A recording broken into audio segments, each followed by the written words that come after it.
Let's get going. Good morning. Welcome to the April 5th, 2016 Board of Supervisors meeting. And Mr. Palmer, could you please call the roll? Supervisor Foy. Supervisor Long. Supervisor Bennett. Here. Supervisor Zaragoza. Here. Supervisor Parks. Here. And Mr. Powers, could you lead us in the Pledge of Allegiance? I pledge allegiance to the flag of the United States of America and to the republic for which it stands, one nation, under God, indivisible, with liberty and justice for all.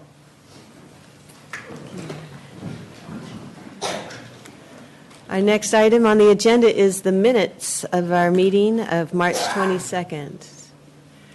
We have a motion from Mr. Bennett and a second. Can we all please vote?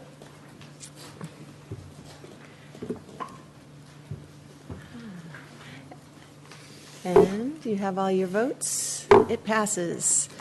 Our next item on the agenda is our moment of inspiration. And this morning, for our moment of inspiration, we have Leah Haynes. If you'd like to come up to the microphone. She's with the Master Gardeners of Ventura County. We're in our spring mode here at the board and throughout Ventura County. She is with the University of California Cooperative Extension, and that is with the Master Gardener program here. She is a program specialist for the Master Gardener program and has been in this position for 10 years. Prior to this, she also helped coordinate the California Health Department's Eat 5 Fruits and Vegetable a Day campaign. And she did that for not only Ventura County, but Santa Barbara and San Luis Obispo counties on behalf of the University of California, and was awarded the Best Coordinator. Leah also believes all answers to life are found in growing food and gardening, and has attended CalLU and Fashion Institute of Design and Merchandising. I'm so glad you're here this morning, and if you could tell us about your program, that'd be wonderful. Absolutely. Again, my name is Leah Haynes, and I am the program specialist for the Master Gardener program for the University of California. And I just find it interesting that I was invited on this day to talk about something that would inspire you about gardening. I don't know if you know this, but Proclamation 5462, the National Garden Week, was passed by Ronald Reagan in 1986 on April the 18th. The proclamation on that day was American gardens produce an abundance of fruits and vegetables to enlighten our tables and to stun variety of flowers and shrubs that brighten the lives and the beauty. So I thought that was just really important that you selected me at this time.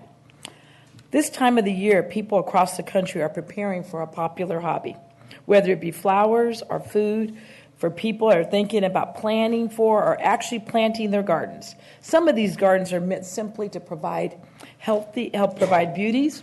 Others are to put healthy and needed food on the tables. Most of all are done at the labor of love by gardeners. While the purpose may be different, the steps gardeners take to prepare the soil, plant, and care for their gardens are very similar, actually, to the instructions that are given to leaders. Today, I will share 5 major connections between master gardeners who grow plants and the remarkable leader who grows people.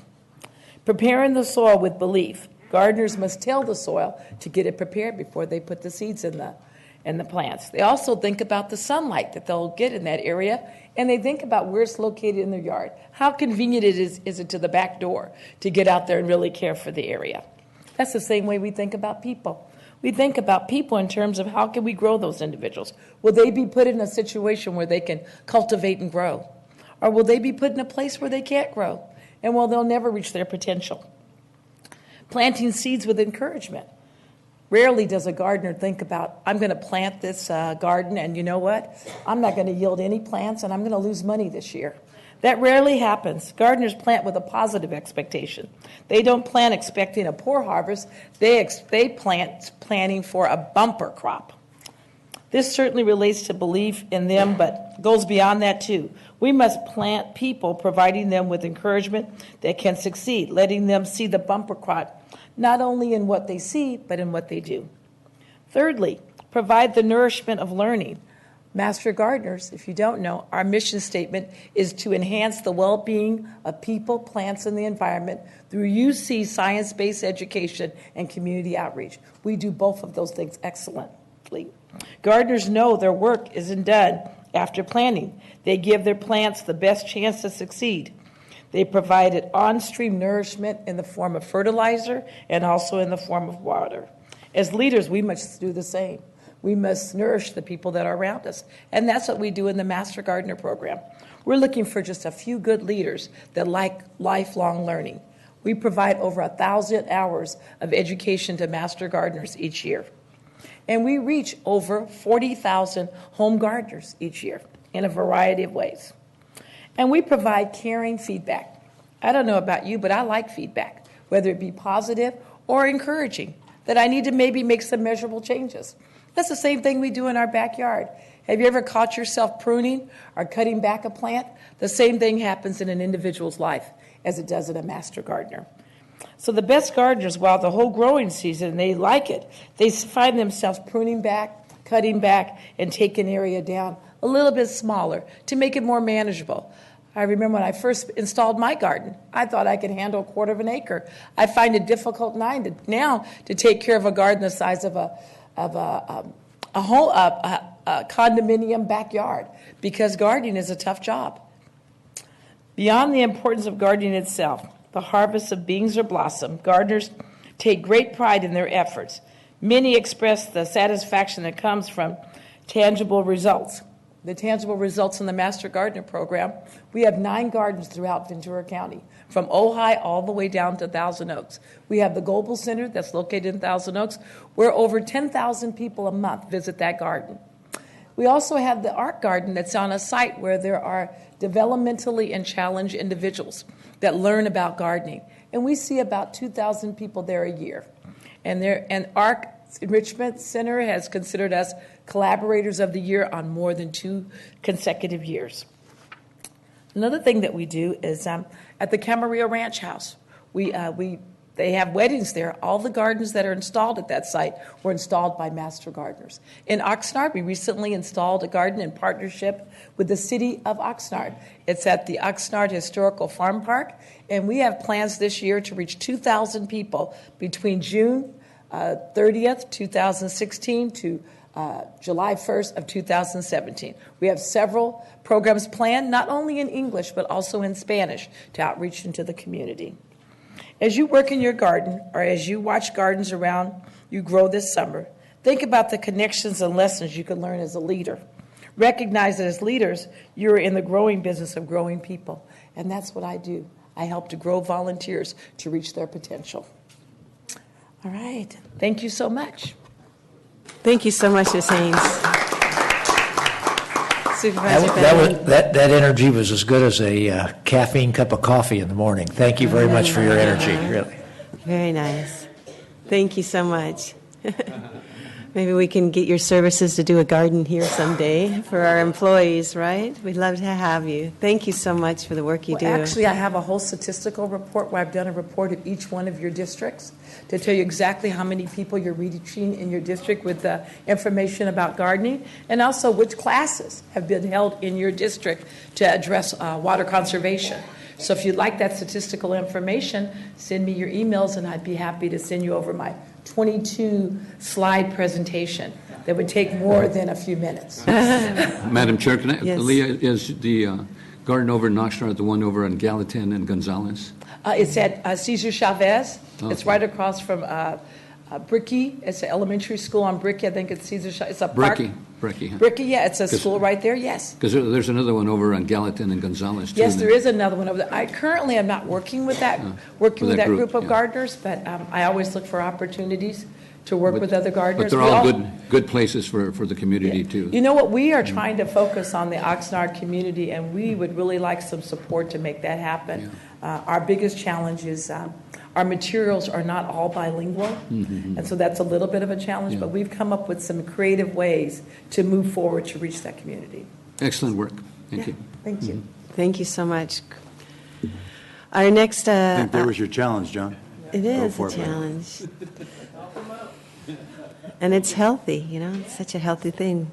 Our next item on our agenda then is our consent agenda items 11 through... Oh, agenda review. You have changes? You have changes to our Yes, agenda? I do. Mr. Powers. Thank you, Chair Parks. Item 22, Sheriff's Office, approval to enter into an MOA for the storage of emergency water distribution equipment. Requested here is a regular item. In addition, a PowerPoint has been submitted.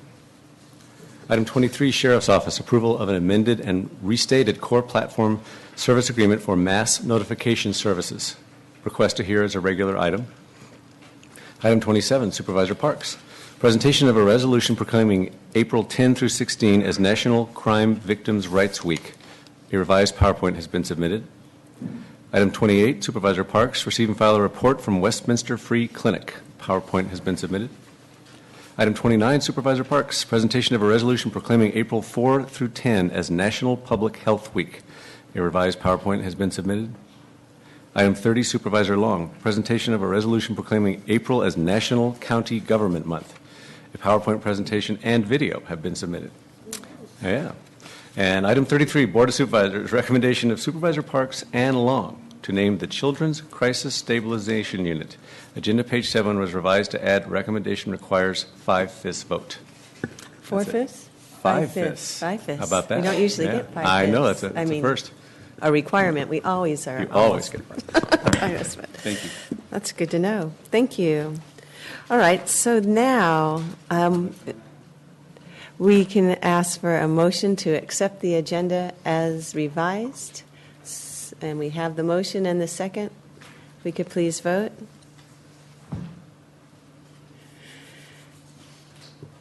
And so with that approval, we're going to do consent agenda items 11 through 25, except for items 22 and 23, which will be a regular agenda item. So could we have a motion on those? Madam Chair, I'd like to just make a comment on the item on our critical care services. Just a comment on it. That's item 15. Okay. And Madam Chair, I'd like to make a comment on item 13. Okay. Just a comment, that's all. Then let's go ahead and have comments on item 13 first. Yes, in fact, I left my notes, but I just in my office. But I just want to thank the harbor director for the great program that they have from the Boys and Girls Club. You know, and that training for kayaking, swimming, and all the good work that they do for the community. And I understand that some of those children that never have the opportunity to go to the ocean and go to the islands are going to have the opportunity to attend and to go out there and actually learn how to swim, how to do kayaking, and how to actually love the ocean. So I just want to commend the harbor people, the harbor director, for the junior lifeguard scholarship program that they do every year, and I think they've been doing that for about 19 years. So. But it really has helped quite a few individuals, and we have 20 full-time full tuitions and 40 half tuitions. So I just want to thank the Harbor Department for excellent work, and I know that the CEO had a lot to do with that too. Mm-hmm. I can see him right there saying yes and no. But anyway, I just want to actually commend the Harbor Department for the excellent work. And I see Ms. Krieger in the back there too, so it is Yep, there she is. great to be Good able to job. expose these children who may not ever have that opportunity otherwise. That's exactly right. Thank you. Thank you. And then Supervisor Long, item 15. Yes, item 15, very important to our board as we agreed. Our healthcare agency moved to a level 2 trauma center. Just to call out in the board letter where it notes on average the crucial care unit has experienced an overall 21% increase of patients in 2013-14 and 22% in 2015, and that these are very high-end, complex, multi-organ, traumas, brain injury, etc. And just what a great job they're doing as a team and supporting our Level 2 Trauma Center, and just appreciation for that. Thank you. Any other comments regarding the consent agenda items? Okay. And then again, we have a motion for items 11 through 25, except for 22 and 23, which are going to be on the regular agenda. We have a motion and a second, and if we could vote.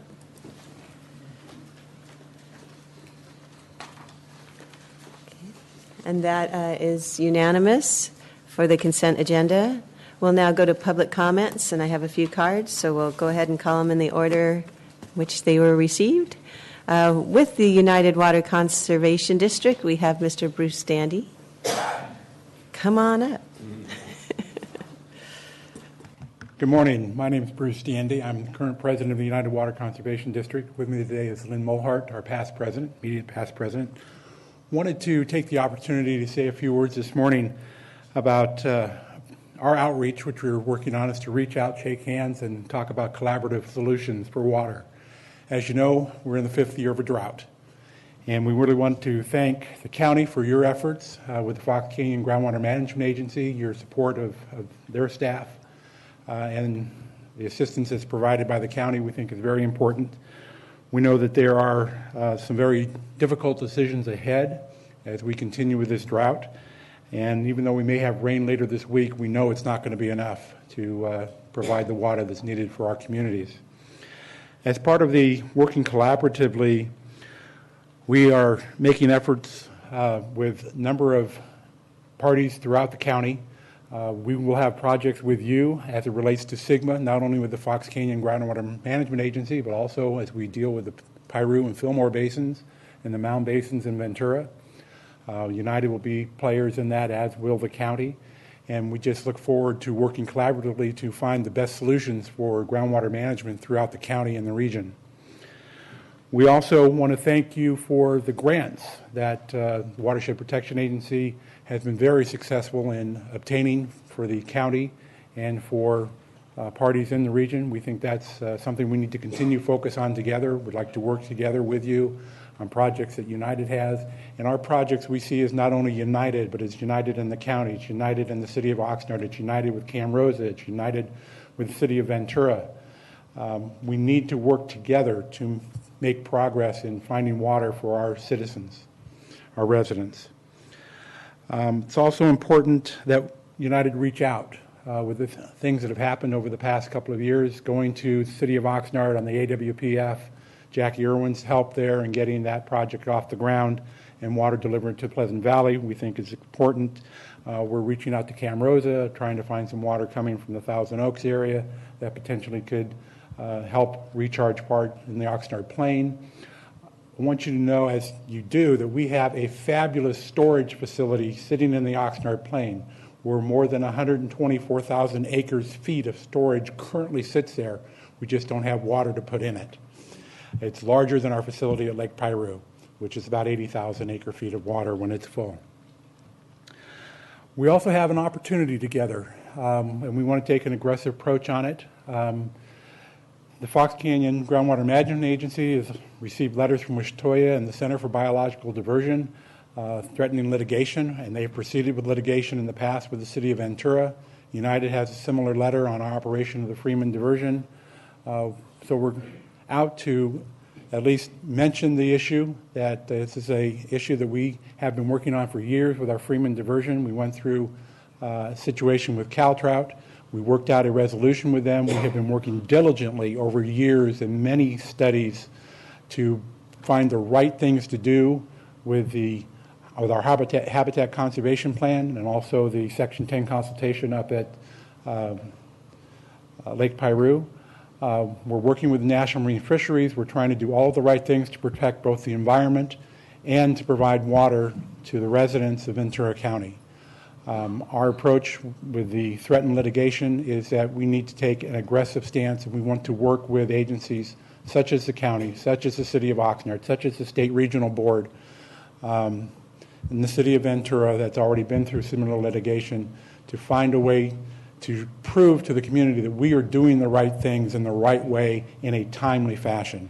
And I just bring that to your attention because we need to get all of us together to find the right way to provide both for the environment and for our residents the water that's desperately needed for Ventura County to stay as it is and to grow in the right directions.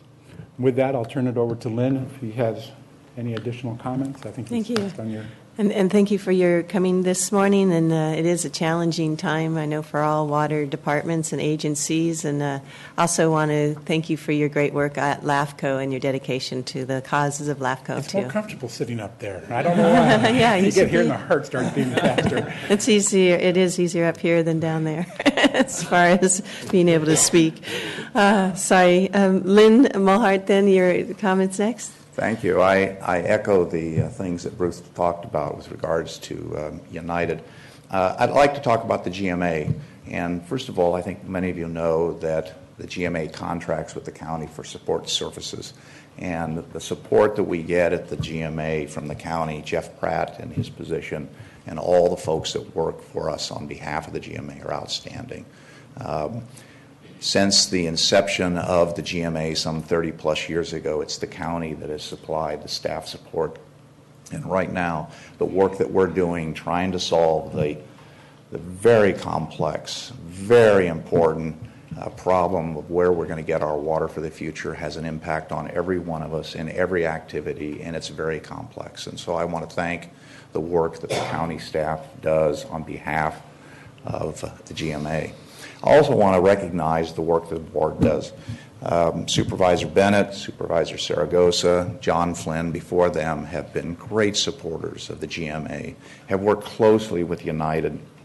Somehow, some way, I don't know why, this will be my 31st year of serving as chairman of the GMA, so either I'm lucky or just plain stupid, but Steve sits right next to me, and I can't seem to get anybody to take this responsibility. But in all candor, the leadership that comes out of the county on very complex issues, and I cannot overstate that, the long-term effect of us not getting it right is monumental.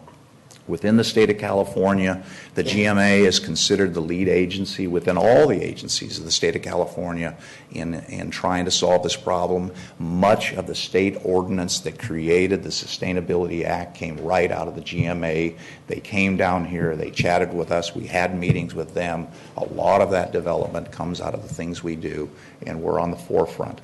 The work is going to be hard. The county staff works hard. The cooperative program that we're doing with all the constituents.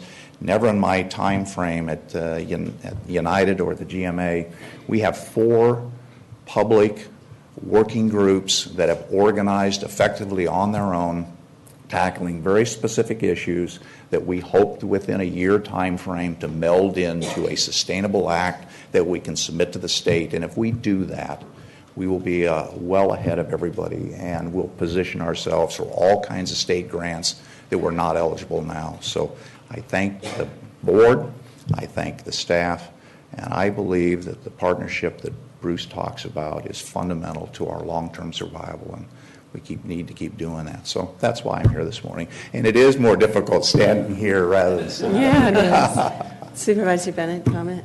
I wanted, on behalf of the board, like Lynn mentioned, John and I have served with Lynn on the board, but he downplays the 31 years, but it's a unique responsibility that you have.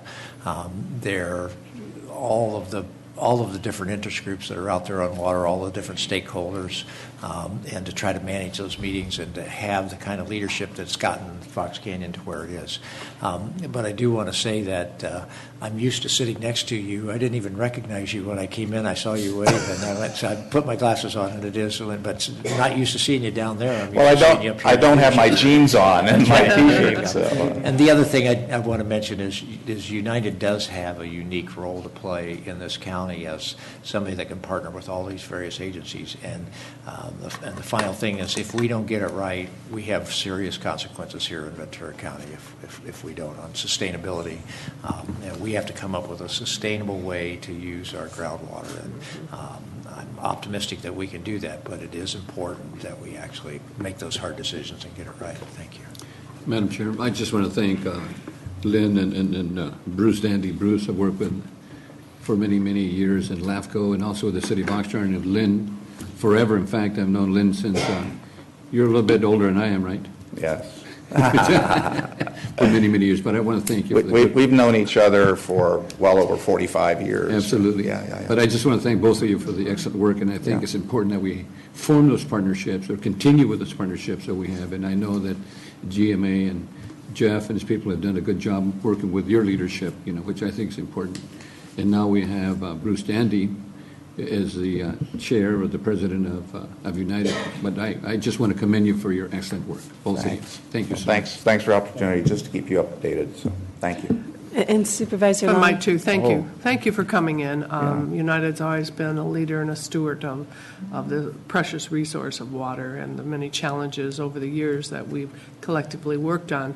I appreciate that leadership as the Fillmore Piru Pumpers Association is formed, and United's right there as always. It's invaluable as we're challenged and as we go ahead to do what is the right thing to do for all of us on water. So thank you. Thank you. And you mentioned Fillmore Piru. I've had huge conversations with Mike Mobley and Ed McFadden. A lot of how they're forming it, a lot of the guidance is coming from our experience at the GMA. And it's really wonderful to see those folks up in that valley starting to face the reality that they're part of the big system. They've always known it. Now they're going to have to do something about it, and they're coming together nicely. So They thank are you. very much. Thank you. Yeah, Agree. good. You do realize that water isn't, just limited to special jurisdictions. It is a collaborative approach that we need, and we have it, and it's a larger part of that is because of your efforts. So just thank you so much for that. When I testified before the Senate some year and a half ago, one of the issues that was repeatedly said, the water boundaries don't follow the geopolitical boundaries, and that is one of the things that makes it incredibly complex. So anyway, thank you.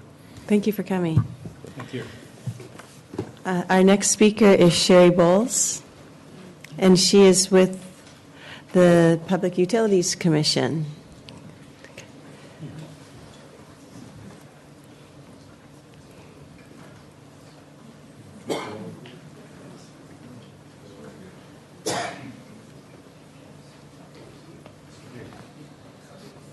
Welcome, and thank you for coming. Thank you so much. I'm height challenged.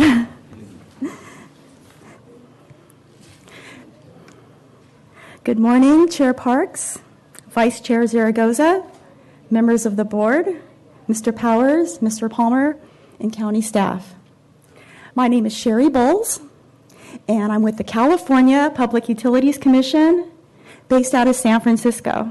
We do have offices in Los Angeles and Sacramento. I am here today for two primary purposes. One is to introduce myself as your primary point of contact to the California Public Utilities Commission. As you know, we have recently undergone some new administration, so we have a new president, Michael Picker. We also have a new executive director, Timothy Sullivan, and as such, we have a focus to go out and reach out to the decision makers across the state to find out what are your issues and how we can be of service. Instead of having to contact our San Francisco headquarters, we're trying to streamline the process. Please feel free to contact me directly. And if I don't know the answer, I can certainly connect you to one of our decision makers, subject matter experts, directors, who can provide assistance. So the second part of my presentation is I wanted to invite you, as well as your constituents, to what's called a CPUC Electric Utility Rates Forum. Also known as Southern California Edison will be, running a new residential rate design structure. And this is actually statewide. So PG&E in Northern California, Southern California, Edison in Southern California. And with this new rate structure, it'll introduce time of use rates, and it won't go into effect until January 1st, 2019, but we want to actually start providing the education to the community and provide answers to any questions you may have. So on Monday, April 18th at 6 p.m. at the Courtyard by Marriott Pavilion Arbor Room at 600 East Esplanade Drive in Oxnard, two of our commissioners, Commissioners Leanne Randolph and Commissioners Catherine Sandoval, as well as subject matter experts from our Energy Division and some representatives from our Consumers Affairs Branch will be on hand to answer the questions as it pertains to Southern California Edison's new residential rate structure. So primarily, we're encouraging folks to attend this free community forum to learn about how rates will soon more closely reflect the actual cost to serve residents and steps that will be taken to help residents better understand and manage your energy consumption and energy utility bills. We realize that many people won't be able to make this meeting, and so we do encourage you to still provide feedback, contact our public advisor's office. You can call or send an email. I did leave flyers also for those in attendance today in the back room, and we do have this posted on our website. The last part of my presentation is I wanted to also share with you, I know many times people think of the PUC and they just think of rates. But we also regulate the transportation industry, and that includes regulation of transportation network companies. So companies such as Uber, Lyft, Sidecar. We're the first in the nation to actually put a rein on these companies to make sure that there are regulations in place and that they provide safe customer service to California consumers. We also regulate those privately and investor-owned water companies, telecommunications. So with cities, it's many of the cable TV franchise operations, as well as rail safety. If you have, as I said, any questions, I encourage you to contact me, and I really hope to be your resource. Does the board have any questions or comments? Here's our opportunity, guys. I know our board has taken some positions and written letters, one regarding the Moore Park-Newberry line, concerns about the lack of review of the environmental impacts and alternatives. I know that was one. And obviously there are big concerns with the power plants in the Oxnard. So I know our citizens are very interested in having the ear, or having you hear their concerns. I think that's a really big one. And I know the changes in the PUC, a lot of that was in the influence industry had, and the industry seemed to have the ear of the commission more than the residents. So I'm glad to see that there is change, and we look forward to better transparency and better ability for people to have input, our residents to have input. So.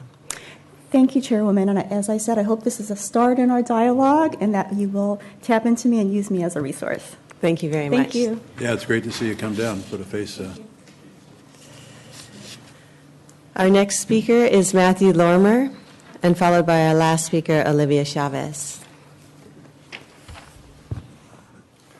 Good morning, supervisors, people at home. My name is Matt Lormer. I live in the city of Camarillo. You know, elections matter. Kathy Long is retiring. We have two councilmen, Mr. Kildee and Mr. Morgan, who plan to run for that position. I'm opposed to it. You know, records are really important because when you put people in office, you want to know how they've handled themselves in the previous office or other issues in their life. So, on March 22, the Camarillo Police Department went over crime statistics. Camarillo has crime up 18%, assaults are up 32%. Part 1 crimes.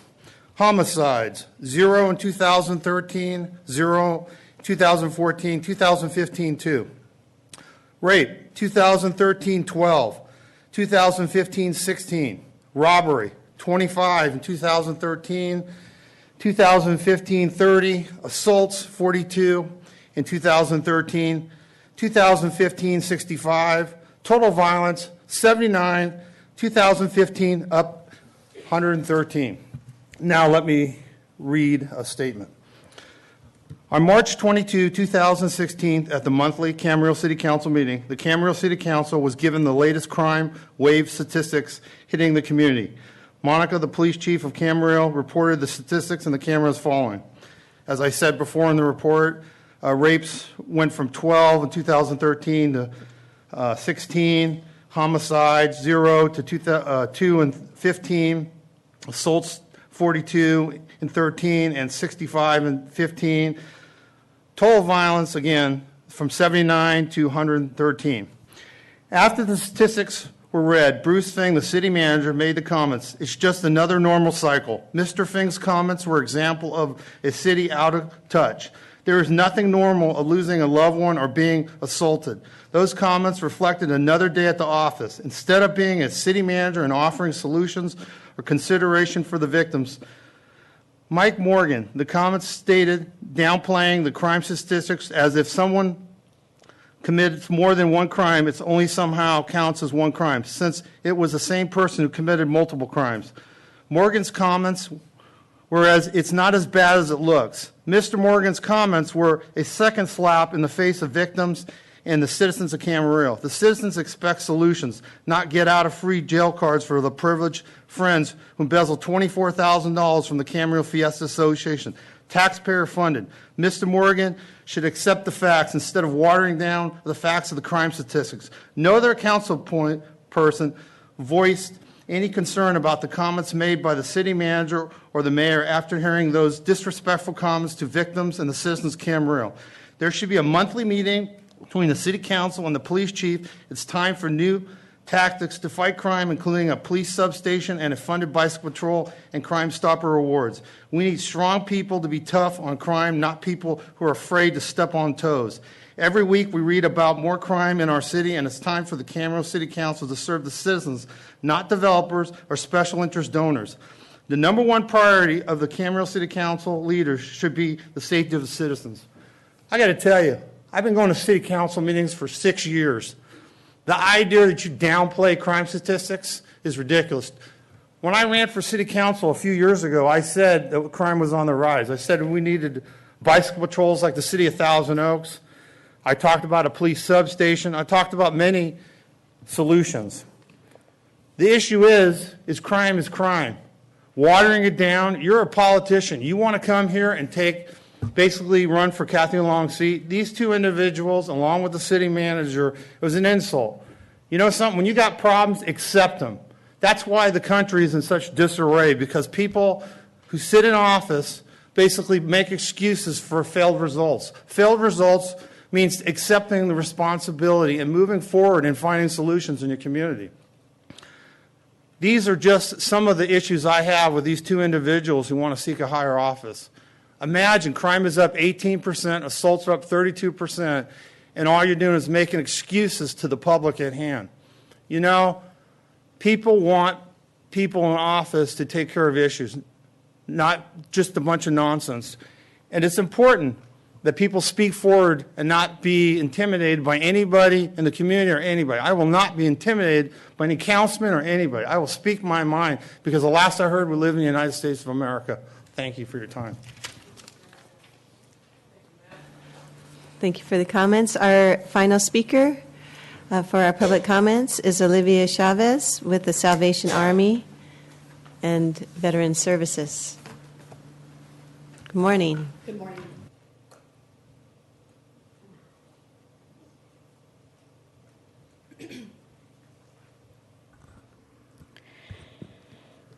Good morning, Madam Chair, Vice Chair Zaragoza, board members, and committee members of the Ventura County. My name is Olivia Chavez. I'm a 20-year veteran. I have served in the United States Marine Corps, the National Guard, as well as the Army Reserve. My career has taken me from San Fernando, California, Camp Pendleton, Camp Lejeune, Yokosuka, Japan, Afghanistan, Germany, and back home again. I come here as a representative of the Salvation Army, the Haven. I am the new representative for the Haven of the Ventura County as well as the San Bernardino County.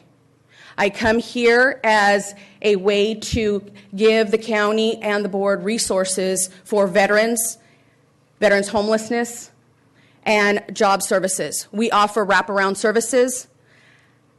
And for those benefits that some veterans do not know that they even have. So many times, veterans are not identified because they themselves do not self-identify.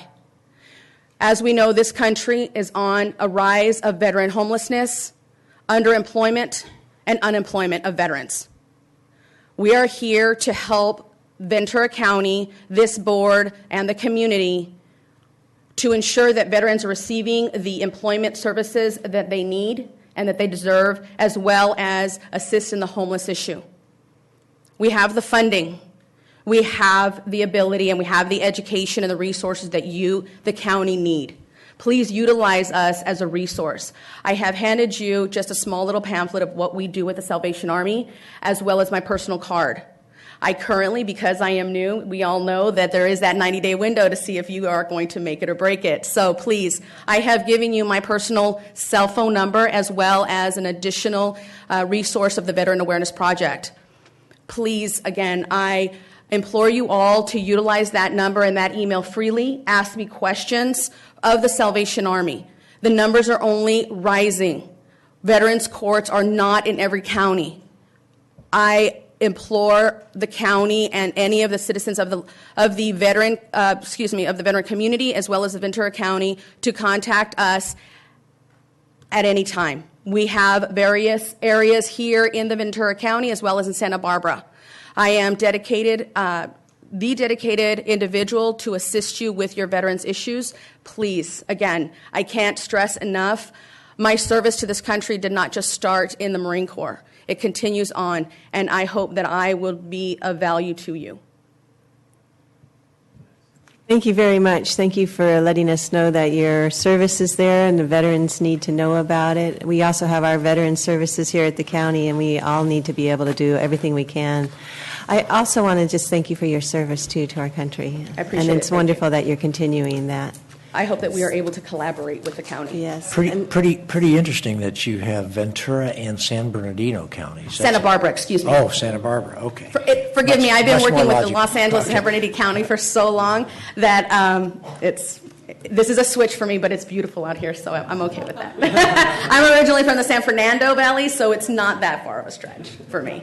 So if you have any questions. Okay, thank you. Thank you. Same initials, San Bernardino, Santa Barbara, right? Thank you. We are now, I believe, going to our regular agenda item. And I want to go ahead and do item 33 first, if that's... yeah, why don't we do 33 first? This is a nice honor, and I want to be able to recognize an individual in our community. I know Supervisor Long and I have this item, but a very special individual and a very special recognition.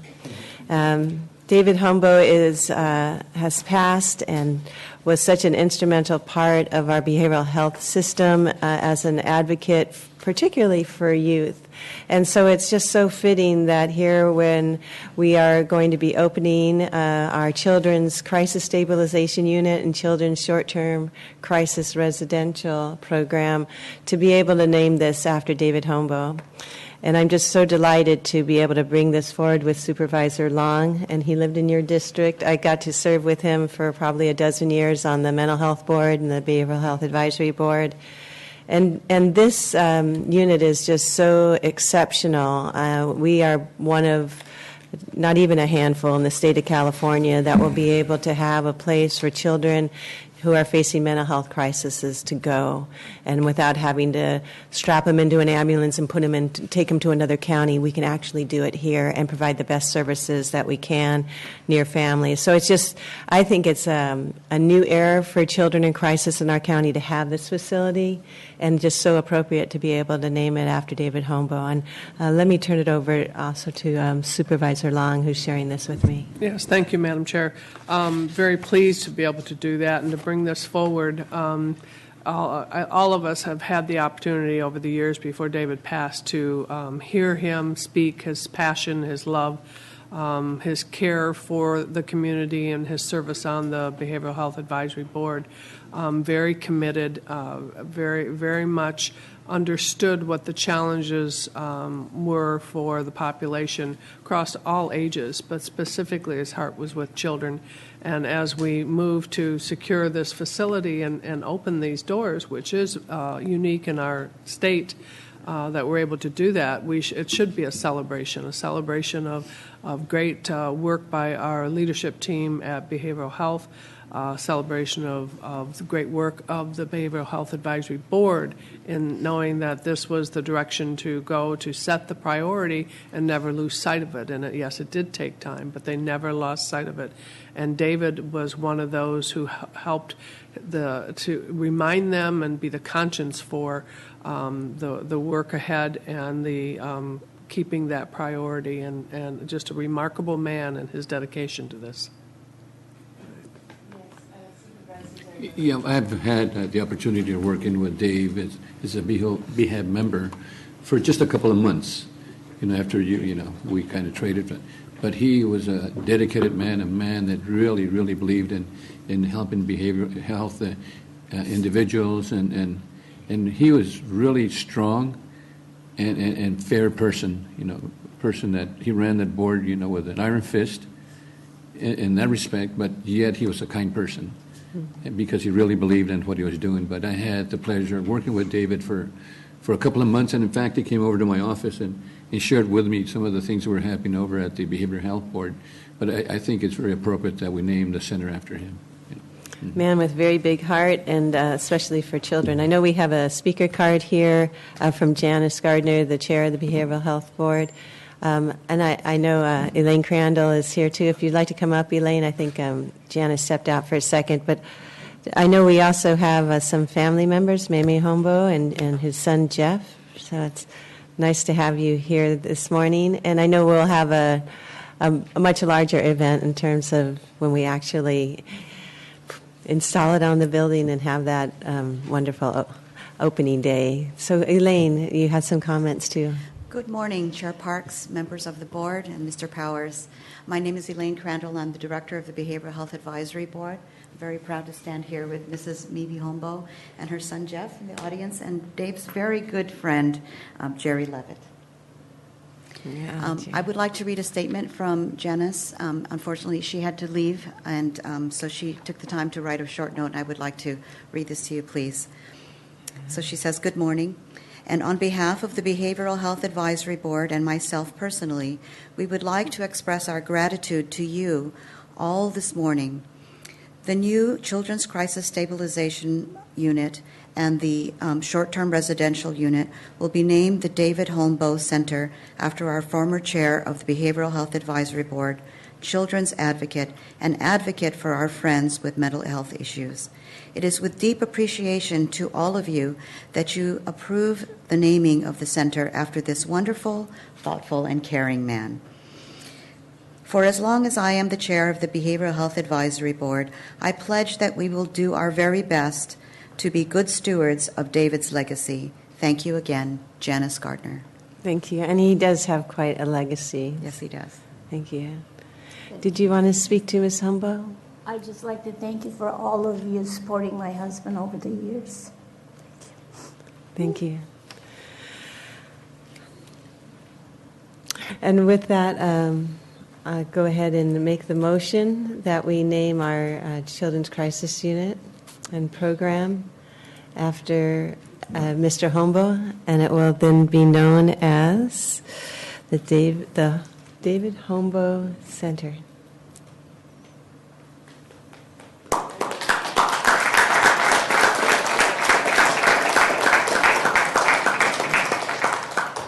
Very nice. Okay. With that, then, we'll go to our item 22 and 23 with our Sheriff's Department. And these were on consent, and we put them on to regular. When are we going to do board comments? Good morning, Chair Parks, members of the board, Mr. Powers. For the record, Kevin McGowan, Manager for the Sheriff's Office of Emergency Services. Thank you for taking this moment to hear about some successes recently with regards to two items, number 22 and number 23.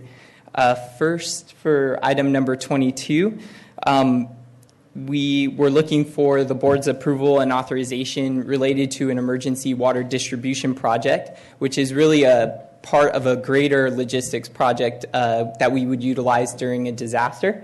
And so a couple of the key points is, one, to just acknowledge the hard work from the Emergency Planning Council to provide the vision of having this emergency water distribution. Part of the story is as it relates to past events that have taken place across the country.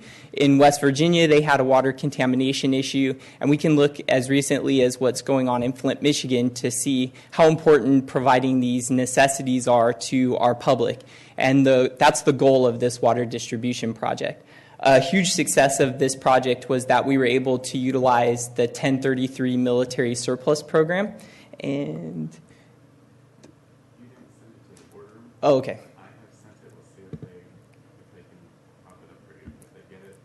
Okay, so we might have a PowerPoint, maybe not. But in short, the 1033 military surplus program was able to provide us, without expenses to the residents of Ventura County, some critical equipment, one being a 6,000-gallon water tanker truck, which would be utilized in the first phase of our water distribution, which is taking water from a distributor and taking it to a point of distribution. Then we also have some trailers that were provided from the military that take the kits and that's the way we can transport the kits to the points of distribution. And then the final thing were a handful of bladders that consist of, or that can hold 3,000 gallons of water. And so this is a picture of the water tanker truck. And this is a simulation of one of the water bladders and its distribution point. And so the water tanker truck would fill up at one of our distribution centers, transport the water to this bladder, and then once the bladder's full, we can have people cycle through this line. And then where the white piping is, they would be able to fill whatever container they bring to that distribution point is. And so this is just a short-term emergency response function. This builds into a greater capacity where we would then be using private sector resources and a bunch of other capabilities to provide these life safety necessities. And so with that, the other part I would just like to say is the success of the Office of Emergency Services in their efforts to bring this whole thing to culmination. And then, once again, the partnership that we've had with the EPC and then also through this military surplus program. Thanks. Great. We are prepared. Were you an Eagle Scout? I mean, you're always prepared, right? All right. Good idea, and nice to see that we have the availability of those resources to use. So do we have a motion? Motion and a second. Please vote. You get two for the price of one for me today, too. Okay. Because I'm up next. All right. Item 23, take it away. So in short, earlier this year, there was a direction from the CEO's office to develop a mass notification system specifically for county employees. And I thought it would be a great opportunity to take this moment to acknowledge the successful partnership between the CEO's office, GSA Procurement, GSA Security, the Office of Emergency Services and the Sheriff's Office and IT Services to really leverage a system that already exists, but modify it so that it achieves the goal of what the CEO's office directed, which was to develop a quickly produced mass notification system that we could roll out to the county employees that was effective and efficient. And today, we're happy to say that that's up and running. A couple of the benefits of using the system that we were able to leverage was that there's already experienced personnel throughout the county that know how to utilize the system. And secondarily is the efficiency of using the system was a savings to the taxpayer. So it wasn't only just in process, but it saves money in the long run too. So all around a good project and very successful, and I'm happy to see that it's already been launched and people are signing up for it. Thank you. Are there any comments or questions or a motion?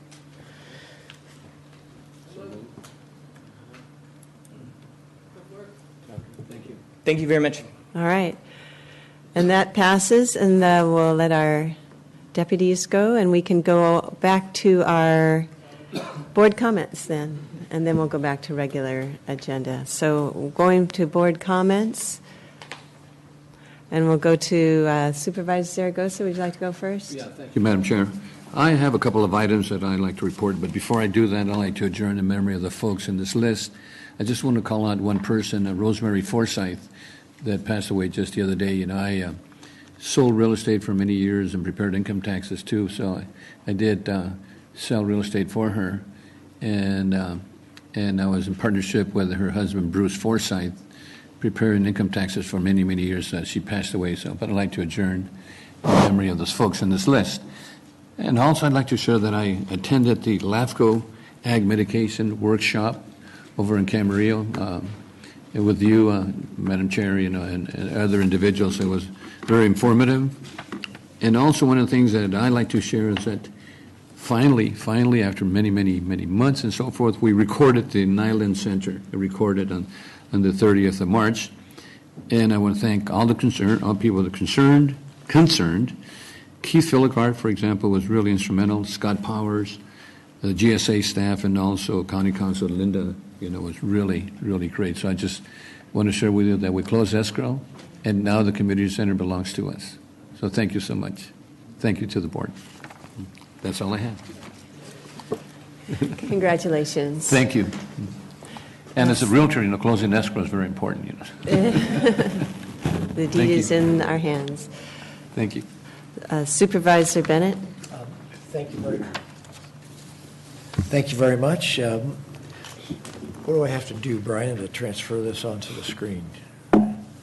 There we go. Great. Hey, I just wanted to stop for a moment. Most of you probably saw in the newspaper, but they had to close the winter warming shelter early, and this is the second year now that Mission Church, right here, if you're driving to get on at Johnson, they took that old theater and they converted it into a church, and this group of people, they're just remarkable, and I just think I want to give them as much credit as possible, but they stepped forward, and the last time during an emergency, they stepped forward also, and in 48 hours notice, bang, they got the place all ready, and they just take in everybody into this church. So to the extent that all of us can make sure we send our appreciation, but the homeless people of Ventura County, particularly the Oxnard and Ventura areas, are in much better shape because of this church and what this church does. I also I want to talk with you about the robotics competition. I mentioned it, but I have some pictures I'd like to show you while we're switching over to that. Well, I think we're there, right? With my great technology skills, I just switched us right over. All right. So anyway, this is a great video. I just think it's 90 seconds, right? Robotics Competition is a fun, challenging, inspiring science and technology program for kids, grades 9 through 12. It's funded a progression of 4 programs that make up FIRST, an international organization founded by Dean Gaynor, designed to foster 21st century life skills and spark kids' interest in science, technology, engineering, and math, so they become future leaders in these fields.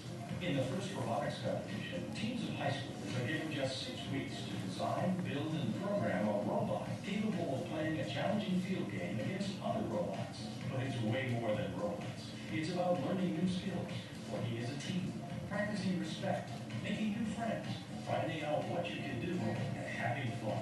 In addition, every participant is eligible to apply for tens of millions of dollars in college scholarships.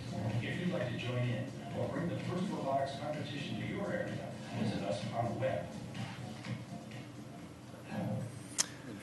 So this program has really there we go. This program has really exploded and enormously popular. And as I mentioned last time, just so many things about this that you like. You can lose and still win.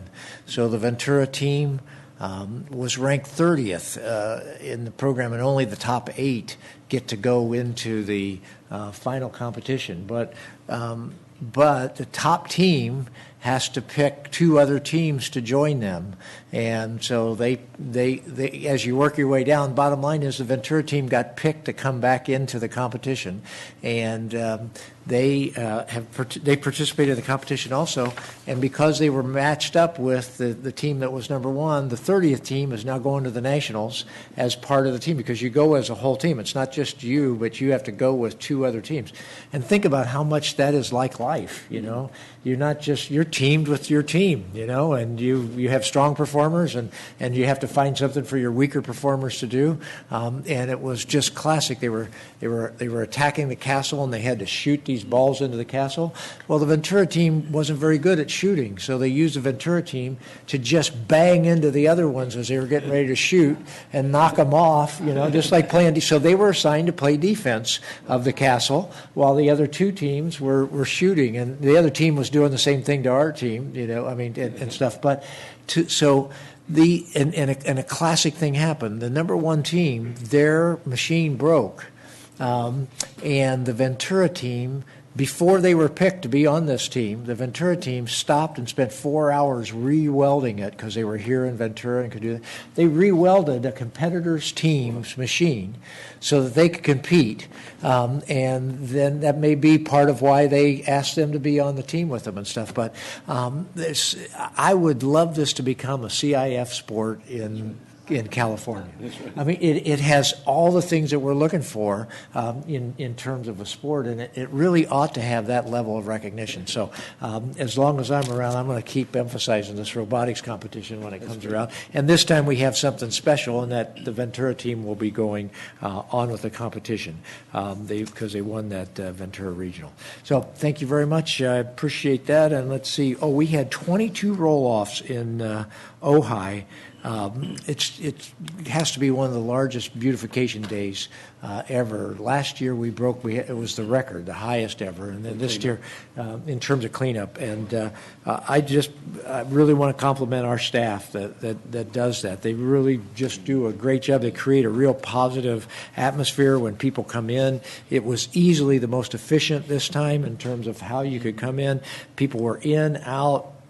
People in the Ojai Valley really loved the cleanup event, and we have cleanup events scheduled for Satakoy and Oakview later this year.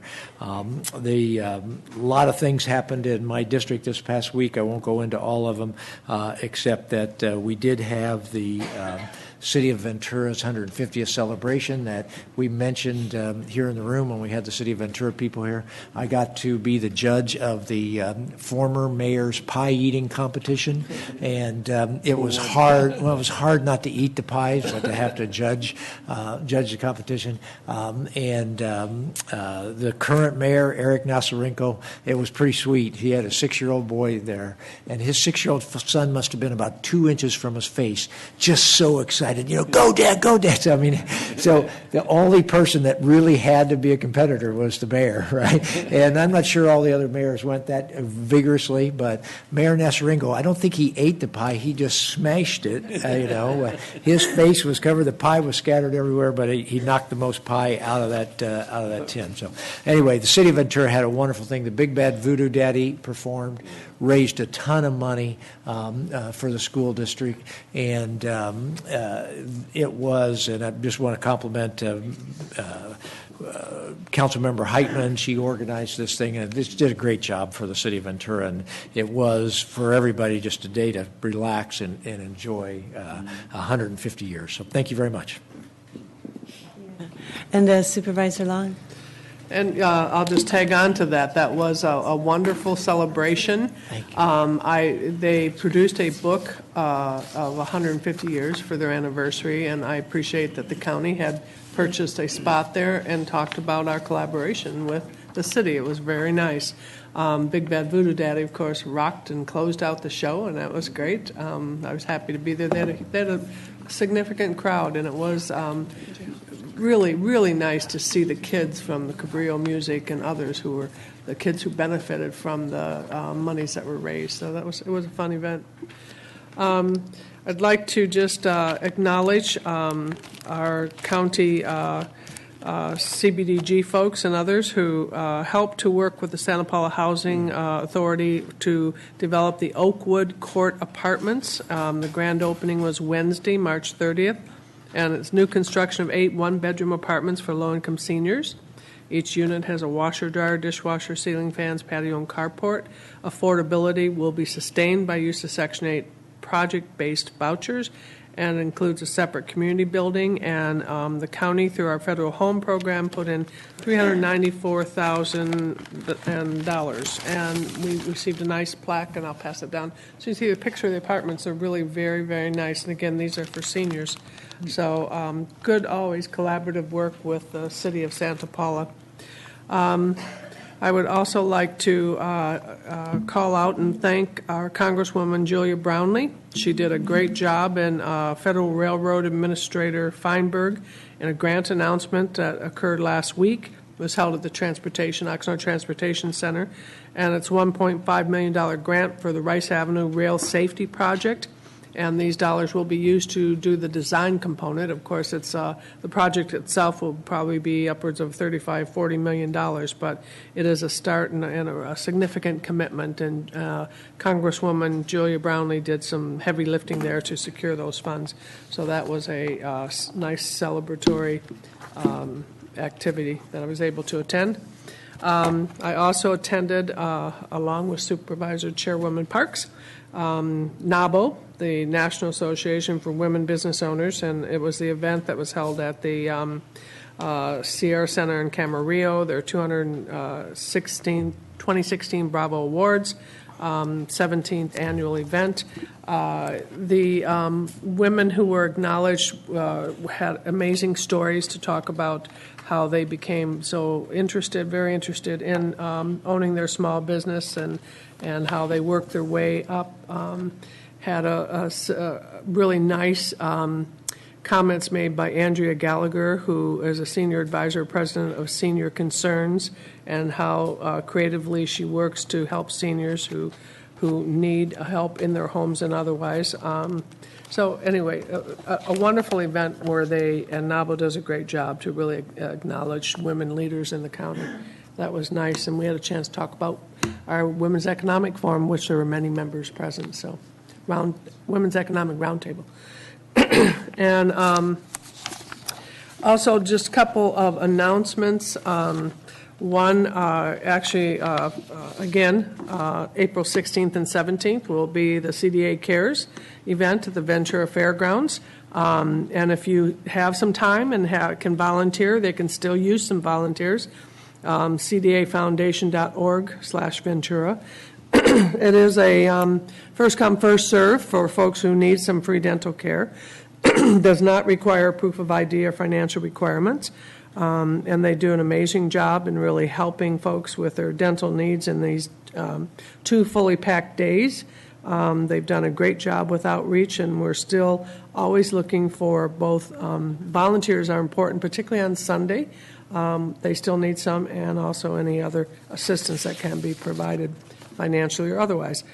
Also, on Sunday, April 17th, Mary Moranville, I think all of us have met Mary at one point or another, who's been so passionate and formed the Students for Eco-Education and Agriculture, CEAG.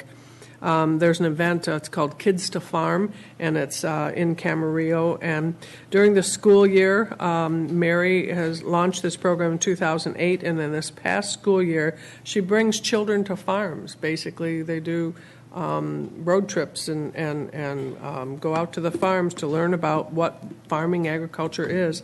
And the last school year, 4,200 children from Ojai to Santa Clarita were farm schooled through Mary's homegrown nonprofit, and it's been a great success story.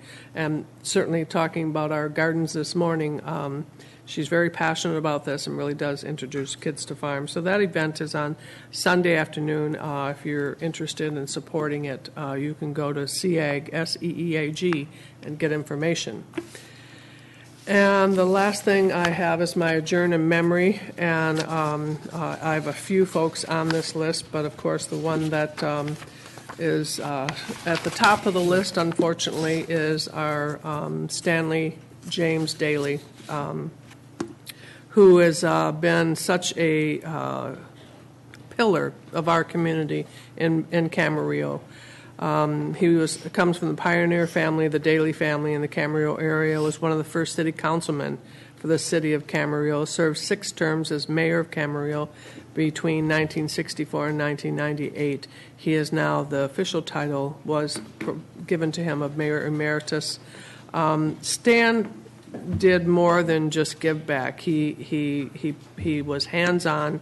He served on some 70 boards, committees, commissions, foundations, and associations in his over 50 years of giving back to the community. Retired teacher, honorary Rotarian. I can't even cover everything that Stan Daly gave back to the community. He's permanently the mayor emeritus, and just was a wonderful man, great heart, great smile, and always had kind words for everybody he met, and they became his friend, and loved and cherished by the community. He'll be missed. His service is Saturday at 10 o'clock at the Methodist Church in Camarillo. And that concludes my comments. Thank you. Supervisor Long, could I just want quick personal story about Stan. I was a brand new activities director at Nordhoff High School, and being an activities director is very different than teaching in the classroom. I didn't have a clue about how to be an activities director, and I went to a conference, and it was so you could be with other activities directors, and Stan was the activities director at Camarillo High School. And he took me under his wing. I didn't know who he was. I didn't know anything about this background of him, but he was everything that you just said, just a big warm smile, and here was this new greenhorn, activities director, and he was going to help me be as successful as he possibly could. And it was just an amazing testament. There was no gain. I mean, you're as busy as you can possibly be when you're an activities director, 24/7, and to give some extra time for somebody else instead of your own was just so impressed me. Thank you. Yeah, true. You've heard so much about that guy and so much he did, and I think it just goes back. That whole family is that way. And that's something special. So that's great, wonderful. And I too want to adjourn the memory of the people on this list, and but also say that congratulations to Jim and Lisa Rule on their 20th anniversary of the Acorn. As you know, it's been interesting. Newspapers are struggling, and you see that going, and they've tried to make this community paper, and I think it's been good. We have a county paper, we got some local community papers, and it's been interesting to see them. Supervisor Parks, I started in your district and went around all the way through Simi and Moore Park and Camarillo. It's good to see, but I think that whole thing with the vacation, people put pictures up and they try to make it as local as they possibly can. I think that's good. So congratulations to them. And then there's just this one person here. I think he's kind of crazy that he would want to hang out with a bunch of these people up here. But Mr. Powers now, how many years, Mr. Powers? 5 years you've been sitting up here? Wow. Congratulations. That's good. And I just appreciate your visionary, strong leadership, and thank you for what you've done for the county. And I know you have a passion for this county and all the things that go on, so it's great to serve with you. So 5 years. Thank you. Thank you. Yeah. And I'll make sure and honor that by letting him have his CEO comments, which I sometimes forget. I just wanted to announce that we do have the tax collector satellite office at my office in Thousand Oaks, and I know the people in the East County really appreciate that. It's open from 9 a.m. to 4 p.m., and it's definitely picking up with more and more people coming as we get closer to that deadline. It will go all the way through until Monday. I also want to announce we're having a quarterly dinner event on April 13th, and this one is with Craig Underwood, and you're all invited. Pass those down. and just talking about how farmers put food on our table.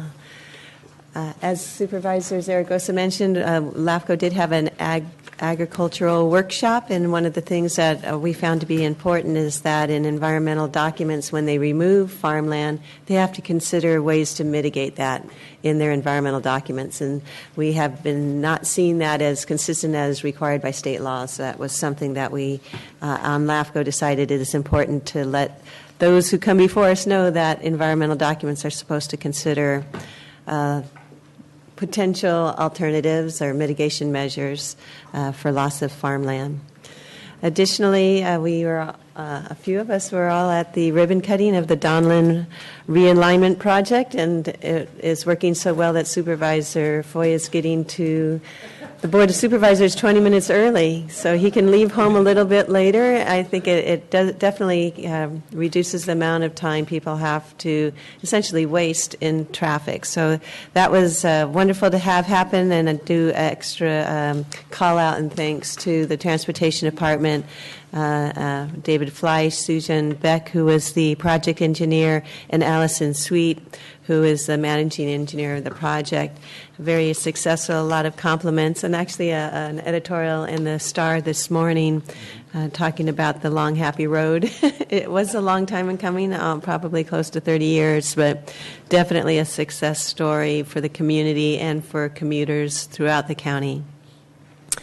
I also was able to attend last weekend. The Kiwanis out in Thousand Oaks have a community project where they remove graffiti, as they do in Simi Valley with the Boy Scouts, and then we also have our graffiti removal intervention teams known as GRIT.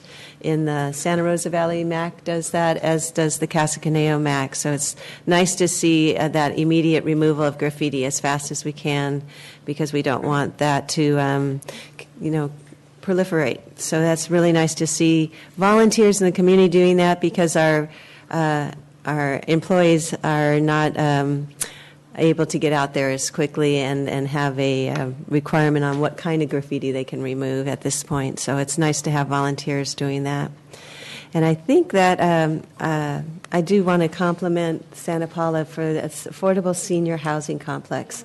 In this day and age, if you want to go into a retirement home, as they're called, it's incredibly expensive. $70,000 a year or so. So to actually have one for seniors that's affordable, I think that has to be the wave of the future, because we do have the tsunami, the gray tsunami of aging individuals, silver. Okay, silver, that's better. But it is really important to have that focus. And I also would just ask that the board close in honor. We had a really tragic incident just yesterday. Bernard Moon, an 18-year-old Thousand Oaks High School student, died in a freak model rocket accident at Madrona, I believe it was, elementary school. So just really, our prayers go out to that family, and just what a horrible thing to have happen, an 18-year-old youth, and we very much feel for the family. So I just ask that we close in his honor also. And with that, I'll turn it over to the CEO for his comments. Sorry, it's on a downbeat. It's okay. Thank you, board members and all our folks here. Just a couple comments. First, just to echo what you said, Supervisor Long, about Stan Daly. I had the privilege of getting to know him on the United Way board, and just everything that you said, just instantly, just so kind and warm and supportive, relentlessly positive. So it was a great privilege to know him. I had the pleasure last week of attending Management Council speaker, Dr. Rick Kirshner's, it's called The Art of Change. And it was great because it was a good program. There was a couple hundred county managers there, but this happens kind of regularly with our management council, and I really want to commend Christy Madden and Melissa Livingston. They select really good speakers, and it just shows the commitment of the county managers to continuous improvement. How can they make themselves better at their job? And on top of all the other things they're doing, they do that, and so I just appreciate and commend the management council for the work they do. Also attended on your behalf the Doctors' Day lunch celebration at VCMC. And it's really important to do that, and with Barry Fisher and Kim Milstein and the other administrators there. Our doctors are running around. There's 300 and plus of them running around all over the place working, and it's nice to just take a few minutes and say thank you. And it was a very warm experience there. I think they even had a Zydeco band. Barry was there on the spoons doing a few solos, so it was very impressive. We also had a new residency class that was announced. And just to give you a sense, so there's 15 slots per year. And even before they were ranked number one, they had over 850 applicants for these 15 slots. And they filled them all many times over, as you can imagine. So those folks are announced, and they'll be starting in June. So congratulations to VCMC and the residency program there. Just to let you know also that the County Library Centennial Celebration will be happening April 20th from 4 to 7. That's the 100th year of the library. And also let you know that they have ebooks, and our family has discovered them. And just get that library card and boom, get on there, and they're right there. So it's really a great service to have. So. Also let you know that coming up this Thursday, I believe, April 7th, the Ventura County Leadership Academy Luncheon will be held. And excited to be attending that. That's been going on for about 22 years, I think. Dozens and dozens of county managers have both participated in the program, but also participated as speakers in the program. And none other than our very own Supervisor Kathy Long will be recognized that day with the Founders Award for VCLA. So congratulations to Kathy. Yes, I know you've been a part of that from the get-go. Also attended with Supervisor Long the retirement party for City Manager Bruce Feng, which was very nice. He's been a great colleague to work with and set a good tone for the county and the cities to work together. So certainly appreciated recognizing him. Corporate games, it's going on. Hundreds and hundreds, if not thousands, of county employees and other public and private employees around the county are engaging in a battle right now, friendly, neighborly battle. And the county's in third place behind Naval Base and MGM, but right where we want to be. Right. We're a second half team, so they're doing well. And then just to let you know, lastly, that you don't see it because we don't talk about it too much up here until May and June, but the budget efforts are going on right now. A lot of heavy lifting going on with Catherine and Kay and the fiscal folks from the CEO's office, the fiscal teams from the departments, the department heads crunching those numbers and going back and forth. So many months, and this is sort of the heart of the time when they're working on that now. So just to let you know that. So thank you. Thank you, and happy anniversary. Oh, thank you. So we'll go now back to our regular agenda item and see if we can get through these before our time certains. And so the next item I have is 32, and this is our Human Services Agency regarding a bridge program. And Mr. Zimmerman, welcome. Good morning, Chair Parks, members of the board, Mr. Powers, Barry Zimmerman with the Human Services Agency.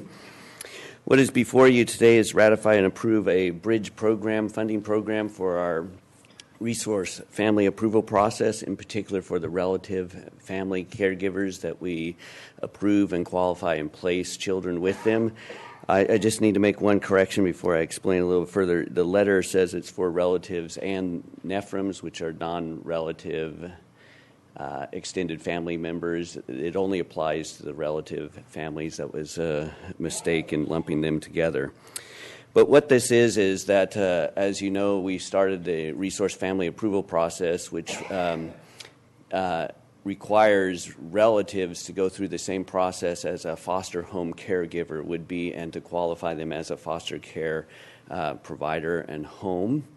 And that process takes a little bit longer than previously, and so we have from a gap in funding for our relatives in which they can become certified. They are not able to receive full compensation for placement of the children, and this has caused a financial hardship for some of the relatives. As a matter of fact, it has disqualified relatives saying that they cannot afford to take the child, and then we place them in foster care, which is more expensive and can be more costly if they go to an FFA as well.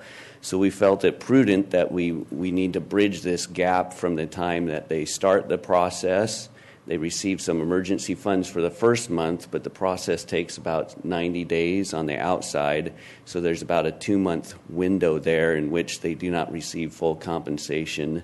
And so we're proposing to bridge that portion of the foster care payment up to 75% of the total rate. So therefore, that there would still be an incentive for them to complete the process and to become certified there. It's a relatively modest amount. It works out to be $257 a month is what this bridge payment would be to get them up to the 75% of the total foster care rate. So hopefully I explained that well enough there, but that's what's before you at this time. Any comments or questions? Madam Chair, if I could. Supervisor Bennett? Brian, I've got a could you pop me onto a slide there, please? I just wanted to point this out about the program. This is in the staff report, but it says if the bridge program option is not utilized, there will be an increase in the number of children who will need to be placed with foster family associations and with other foster homes that bill at the full foster care placement rate. That would result in an annualized net county cost of approximately $400,000. I think that's supposed to say $400,000. 400,000, that's correct. Yeah, right. We got a period there instead of a comma. It's the European style. That's so. right. Yeah, the European style. So we've. I know we recognize the importance of the foster care program, but certainly if you can get children in with relatives, that creates a sense of family a lot better than going in with strangers. And we shouldn't create a disincentive for the program. So strongly support this, and I think this is a very noteworthy thing. Most other counties are not doing this, correct? That is correct. Are we the first?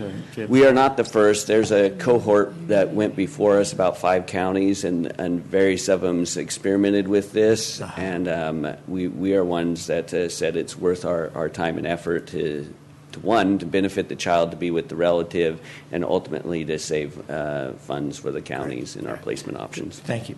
So, yeah, happy to make the motion on this.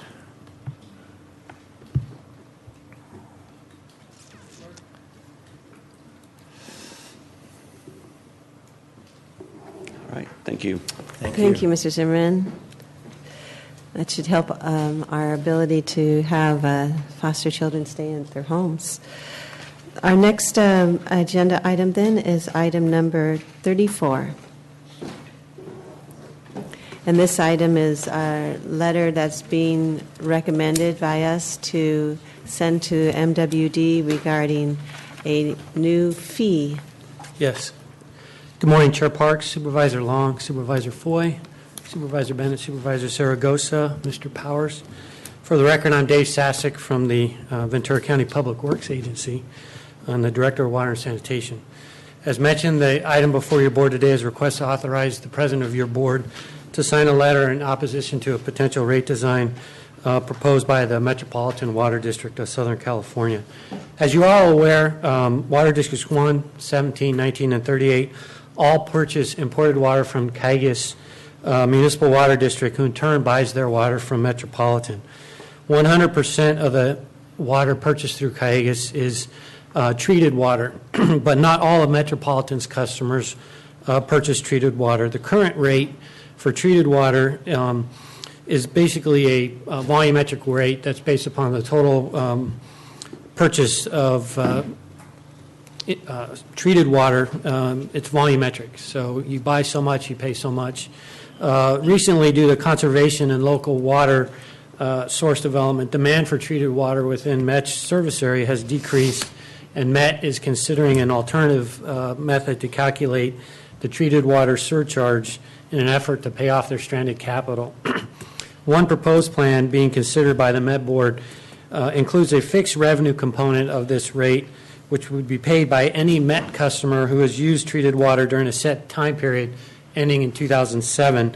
And under this proposal, any agency who develops local water resources and thus reduces their need for imported treated water would continue to pay a fixed cost as calculated by MET indefinitely.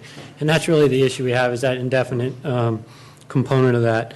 As mentioned, staff recommends that your board authorize the chair to sign the attached letter on behalf of the 4 waterworks districts opposing the indefinite component of this rate proposal by MET. And this concludes my presentation, pending any questions you may have. Thank you. Does the board have any questions? Any questions, but I think it's you're smart doing what you're doing. You're getting ahead of this, and there's no question that MET's going to be in trouble as you guys find new sources of water, and they're going to be stuck with this $400 million or whatever they pay annually. And so, but I also want to compliment Mr. Powers for being very conservative in his finances, having you still to be the director of GSA, having out saving all this money. It's really good. We're going lean 6. That's right.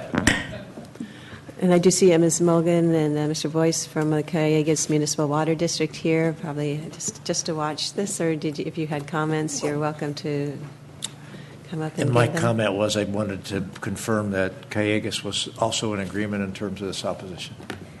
We agree. We have the same concerns, and it was we who brought this to the attention of the Waterworks District, and we think that your letter will have some value in just making it clear the bad impacts of, not encouraging or creating a disincentive for water use efficiency and local water supply development. So we agree and think it's good to send the letter. And Director Blois is our representative on the Metropolitan Board. He has spoken in multiple Metropolitan Board meetings against this proposed rate structure.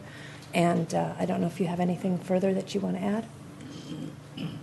I'm not very good at reading tea leaves, but it looks to me like this is not going to happen the way that we don't want it to happen.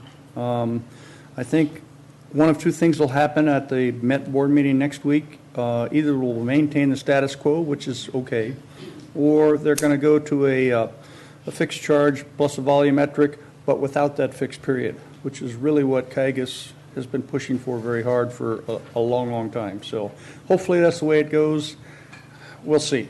But I don't think it's going to go the way that Mr. Sasek and we don't want it to go. So thanks. That's a positive reading of the tea leaves, but still you realize they do have some major financial issues there, and they do want to be able to pass it on where they can. So having a rate that goes on and a fixed rate, particularly as a disincentive, for conservation efforts and for all the good work that we've been doing trying to reduce the use of imported water. That's absolutely correct. We want to continue to do the right thing for the right reasons. We want to modify behavior in the proper directions and Exactly. not vice versa. Exactly. Well, thank you for coming this morning. Go ahead and got a motion and a second on the floor. Please vote.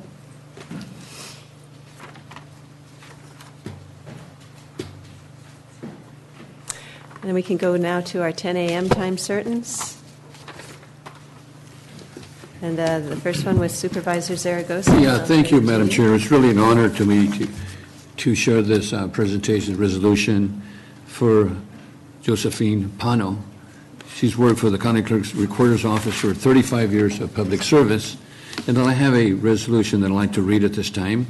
Whereas Josephine Pano began her county service with the County of Ventura Clerk's Office in 1981, providing information to county residents conducting business in the County Clerk's Office. Whereas Josie, through her hard work and dedication, became a supervisor in the County Clerk's Office and performed various duties, which included supervising staff, issuing marriages, licenses, performing many weddings, ceremonies to many happy couples in Ventura County. Whereas Josie eagerly worked many presidential and other important elections in the elections division. Whereas Josie worked for 4 elected county clerk recorders throughout her 35 years of dedicated service for the County of Ventura. In 2005, when the Clerk and Recorder's Office section merged, Josie was cross-trained in real property recording section, where she indexed and recorded official record documents pertaining to real estate property in Ventura County.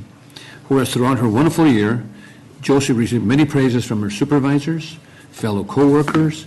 They were always impressed with her dedication, honesty, hard work, and carried over for many, many years and many positive remarks from also our county residents. Now therefore be resolved, the County of Ventura Board of Supervisors expresses its gratitude and appreciation for honoring Josephine Pano for 35 years of dedicated public service and wishes her happiness and a good health in your retirement. This is presented to you, Josie, today, the 5th day of April, and going down. And maybe Mr. Lund might want to share some information too about you and maybe your family members. And I'm going down to give you this resolution. You can come down to the podium if you want.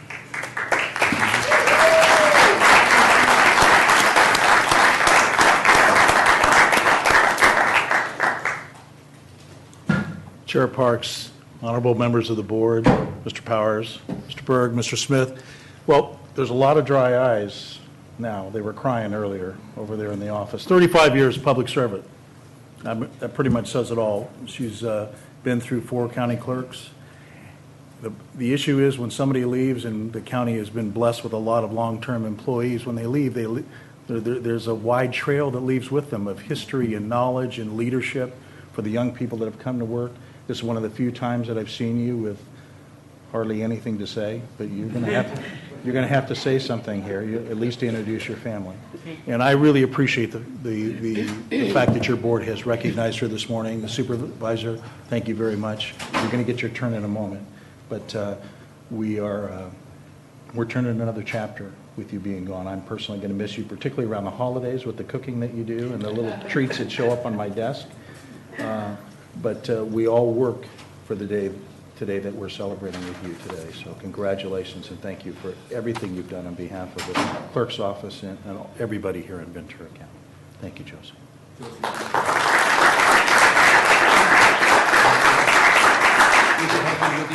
Yes. You got to hold at least her hand. And the family. Okay, this is my, when I came to work for the county, I was childless. I had my, I started in 81, my son was born in 82, my daughter in 83. My husband and I have been married for 43 years. Started a family and created a work family as well. And I have grown with both. My sister came from the Bay Area with my niece. They came to be here for my celebration, as well as my nephew here, who I invited. I've made a lot of friends, and I will take those memories with me till the good Lord calls me. It's been a wonderful experience working for the County of Ventura. When I started, of course, you know, you think, okay, they talk to you about retirement, and you think, retire? I'll never retire, right? But I have been blessed with the opportunity to serve this as my job that I can truly say I love coming to work the majority of the time. I can really say the majority of the time. There were those days that we all have, and I won't say that there weren't. But the majority of the time, I was glad to come to work. I was happy, and I'm sure I demonstrated it at my job because that was just my personality, and that was me. So I take a lot of good memories with me.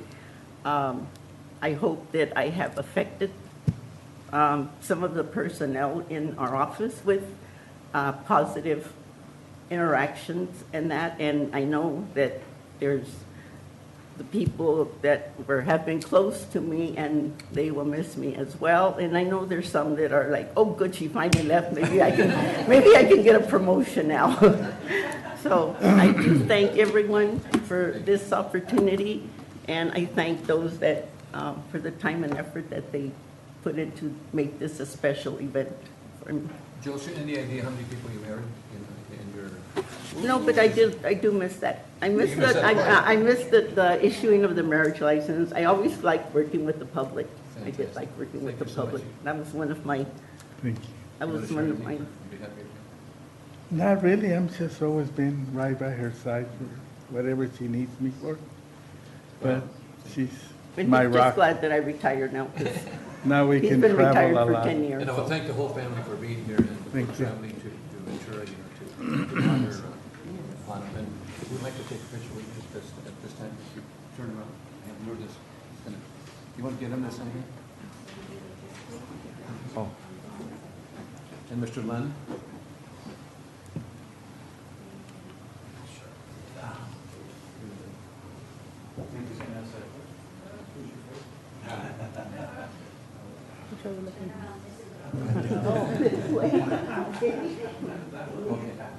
Jeez.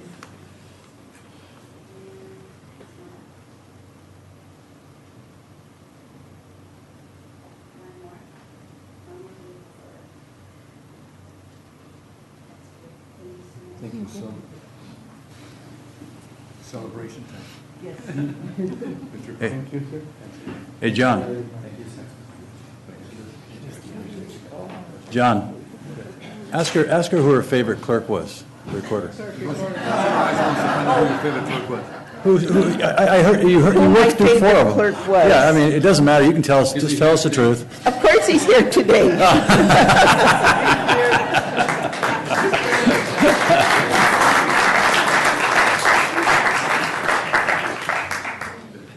Congratulations. Enjoy your retirement. You have a lovely family, too.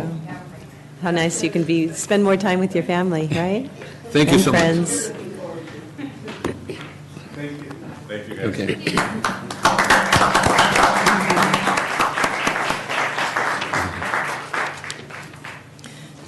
And then our next time-certain agenda item then is a proclamation on National Crime Victims' Rights Week. And then we have Deputy District Attorney Mike Jump here today. And I know he also has a PowerPoint. And why don't we do the PowerPoint first, and then I'll do the resolution. Does that sound good? It sounds good. Can I make a few remarks before the PowerPoint? Absolutely. Well, good morning, Chair Parks, members of the board, Mr. Powers. As Supervisor said, I'm Chief Deputy District Attorney Mike Jump. I was newly appointed to the position of Director of Victim Services and Community Outreach, and it's a position I'm very, very excited about. In part because, what you get to do is take folks who have gone through a horrible experience and try to restore hope in their lives, and that's a very challenging thing to do. I also wanted to invite you while I'm here this morning in recognition that next week is National Crime Victims' Rights Week. We are having our own Crime Victims' Rights ceremony in this chamber and just outside on April 14th, that's a Thursday, at 11:45. I brought you all some invitations.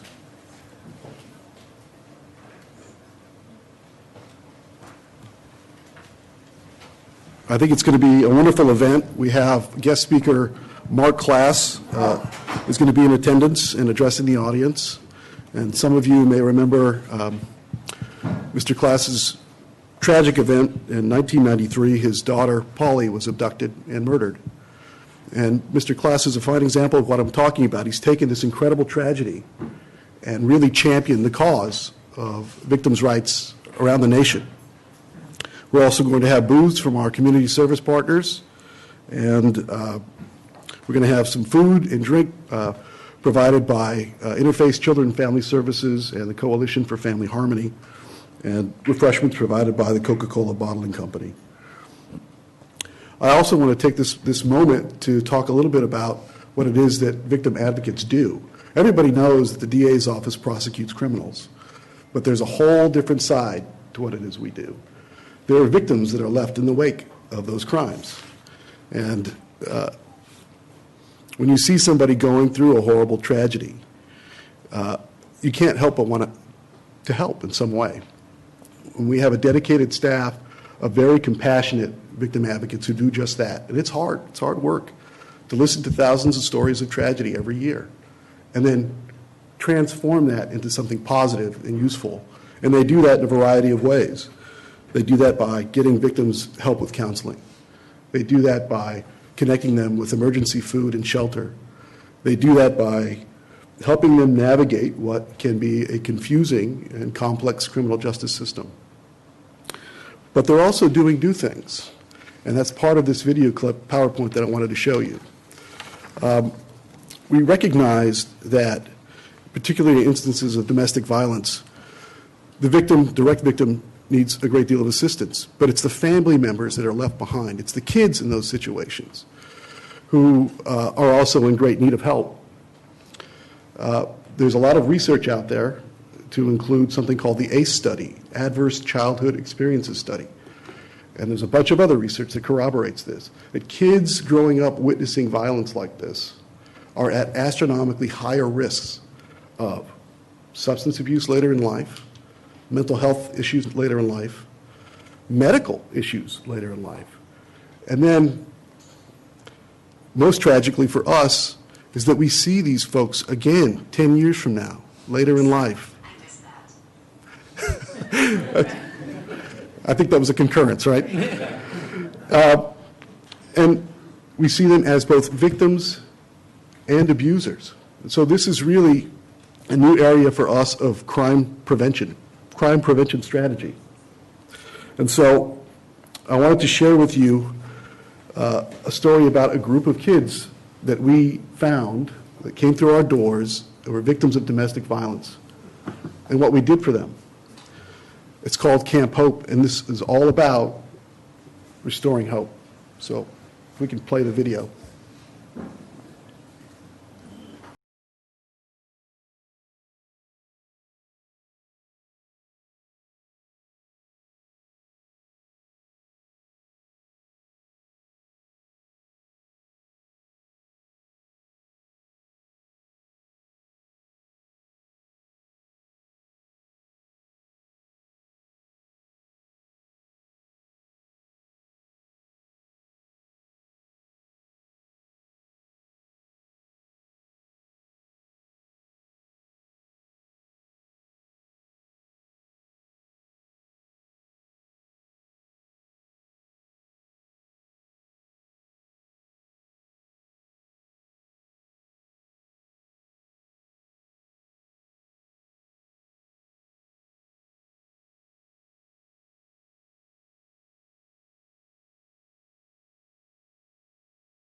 About this current job.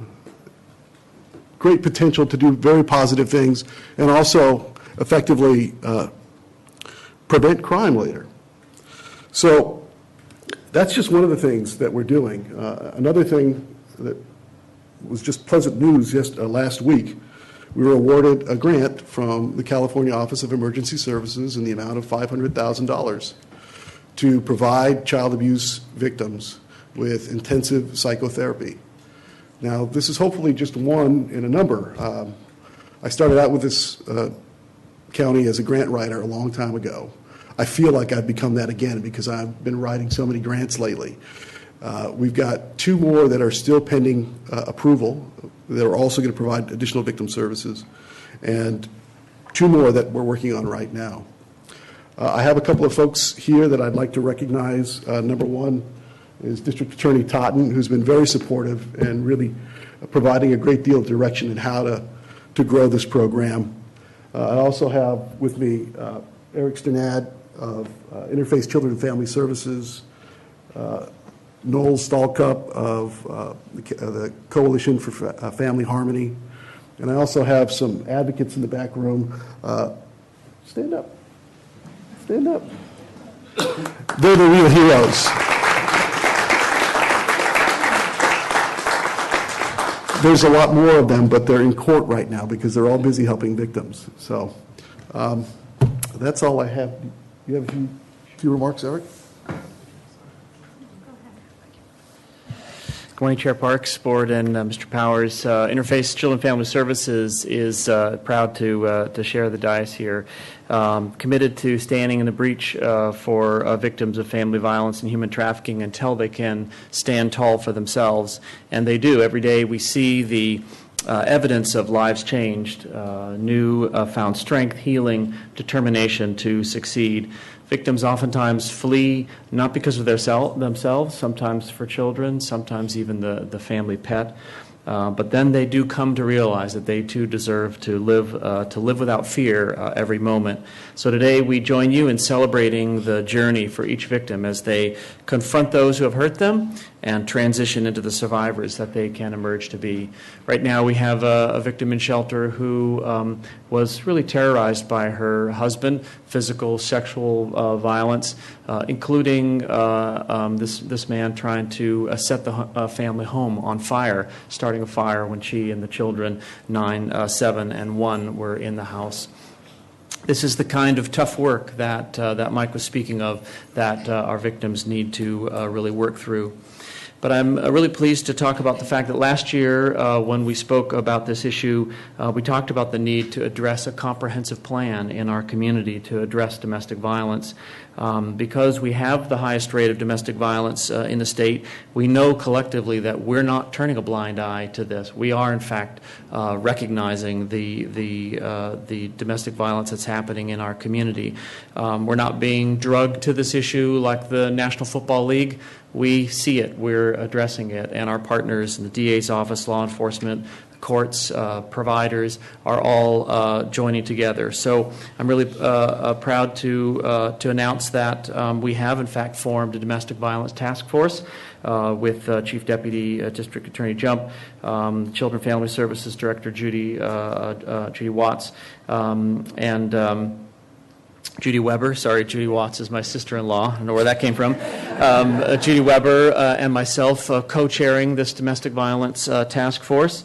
And we have, it's an interdisciplinary effort with the DA, Children and Family Services, Sheriff Department, Oxnard PD, Ventura PD, providers, and the Honorable Judge White. All agreeing to come together and really work on this in a multifaceted way to create even better opportunities to intervene and bring down ultimately that rate of domestic violence. We're thinking about prevention, because 30% of young people tell us that they've already experienced an abusive relationship. We're talking about closer coordination between law enforcement departments and then also with the DA's office, because law enforcement is on the front lines doing the dangerous work of intervening in the midst of crises, but also because prosecution is an essential weapon of our response to domestic violence. We are going to be talking about expanded service coordination through the DA's plan to establish a Family Justice Center, an enhanced way of addressing the needs of victims, which is going to be great. And then about shared data systems to unlock the potential for preventing and intervening in domestic violence, because we are in an unprecedented era of the use and power of technology. I had the opportunity to go to a national 211 planning summit this last week, and I heard from a crisis text provider that was using machine language to analyze all of the words and phrases used in over 500,000 texts that had come in for help, and they are able to now say, when is the greatest risk for suicide? That 4 in the morning is the greatest risk to someone who is struggling to relapse for a chemical dependency. This is the power of data, that we have a wide open field. That's the positive way of saying we're not really doing much with the data that we're collecting right now in a collective way.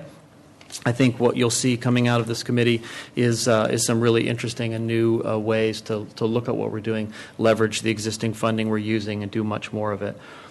We will drive down the rates of family violence in our community. I'm convinced of that, if we put our collective muscle to it. So I think on behalf of all the victims that we are thinking about today in this recognition, and we really appreciate you highlighting this today, absolutely we'll be able to do this together. Thank you.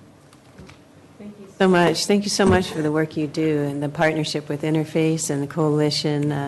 And we have a lot of young people here today, and we're celebrating really and recognizing National Crime Victims' Rights Week. And you don't really expect that you wouldn't think that the prosecutor, our district attorney who prosecutes criminals, is the office that also has a strong partnership to help crime victims. And I just, they get grant funds for it, and they work well with the coalition and with Interface to see that crime victims get the respect they need and get help. And it was wonderful seeing the smile on these children's faces particularly. So we thank you for this special effort. I have a resolution. Did you also want to speak? And I'll come on down there too. Thank you. Thank you so much. I know that both Mike and Eric were able to highlight a lot of the great work that we're doing. My name is Noelle Stahlcup, and I'm with Coalition for Family Harmony. I've been attending these proclamations for some years. I've been working in the domestic violence field for over a decade, and so I really appreciate you again highlighting Crime Victims Week, and I hope to see you all at the march coming up. Just to highlight a few things that we've been seeing at the coalition, I work within the shelter. I'm there every day almost. Last year alone, we received over 1,200 phone calls from Ventura County community members looking for help to end the cycle of violence. And while a decade ago it seemed a lot easier to be able to accomplish things within 30 days. Within our 30-day program, it seems like because we're starting to take a look at a lot of the marginalized communities that exist within our community and some of the issues that folks face when they're impacted by violence, like mental health issues or individuals that don't speak English or Spanish, which is usually the only languages our advocates speak. It really takes collaborations like the ones that are happening now to provide answers to some of these questions that we're having and how best we can serve these victims. And I just want to say thank you to Mike Jump. It's been so exciting to work with him and see the projects that he's leading. And so I just encourage you all to keep tabs on these collaborations and engage with us. And I think that you'll see that we have a lot of exciting things in store over the next couple years. So Madam Chair, I'd like to share something too. I want to thank Mike and Eric and the partners in the DA. I know he's back there in the back, but this National Crime Victims Week is really important to all of us to make sure that those partnerships come together, make sure that people understand that there's, like you said, not only do they prosecute, but there's victims, and I think the victims are really important that we share that information with the public. I want to thank you for all the good work, and I love the children having this good time, and I think it's important that we all work together. Eric, Mike, and Mr. DA, thank you so much for the good work. And it is challenging doing that outreach, getting to linguistic barriers and cultural barriers. So I just thank you so much for what you do, and look forward to seeing you again and having less crime victims, right? That's the goal, and hopefully your job someday won't be needed, right? Sure. Thank you. Thank you very much. Thank you so much. Thank you. Thank you. Present this Thank to you, Chair Parks. Sorry? Appreciate it. Thank you. All right, and we'll get a photo all together. Yeah, come on down. Oh, and Mr. DA, did you want to make some comments? Okay. This is Greg Totten. He's the district attorney for our county of Ventura. Thank you.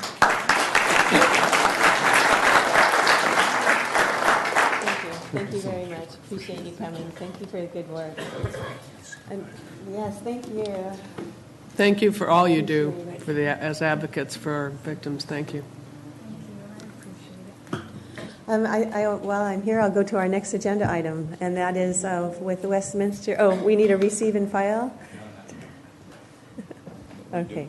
Then we will go ahead and have Westminster Free Clinic is the next item, and that's with Lisa Saffinelli, and we have all these nice young students here who have been working in the Westminster Free Clinic, and I hear you have a presentation first before we provide certificates, and when we do the certificates, I think Supervisor Zaragoza will join me too to hand those out. And I'll give you the mic. Thank you. Thank you for this opportunity, Supervisor Foy, Supervisor Long, CEO Michael Powers, Supervisor Parks and Supervisor Zaragoza. It's really a wonderful opportunity that you're giving us to honor the students that give so much time to the community and help for over 2 years of their high school experience. And I thought I would just highlight very quickly through some photos what they do and what the program, how the program is structured, so you can kind of know how amazing they are. They volunteer 12 months of the year for a minimum of 2 years, and they're from Simi Valley, Moore Park, Thousand Oaks, Newberry Park, Westlake, Camarillo. So that's the area that our high school students come from. I'm just going to quickly go through we serve over 7,000 patients a year, and we're only able to do that because of our students, and over 100 are served on a clinic night, and we provide all kinds of primary care services. 375 volunteers make our clinic possible, our students being a part of those 375. 97% of our staff is volunteer at Westminster Clinic, and $1.5 million is donated, so the funding we get we're able to match with $1.5 million in donated goods and services, which is really neat. And very quickly, we're an intergenerational health team, so our students are involved in every aspect of the care that we offer at the clinic. And the students are involved in whole person-centered care. And we've been doing that for 15 years, where we support the patient inside and outside our clinic walls and with mental health services as well. And so just very quickly, the way our program is unique in the county and actually in the state is that we are a long-term healthcare training program, which we find is really, really necessary in order for a student to become confident and to really be able to develop medical skills. It takes time, not just a couple weeks. And so we're able to do that over a period with health careers and medical skills training, with youth leadership development, wellness programs and education that they're a part of. And we also provide free academic enrichment. We have SAT training and tutoring and all of that.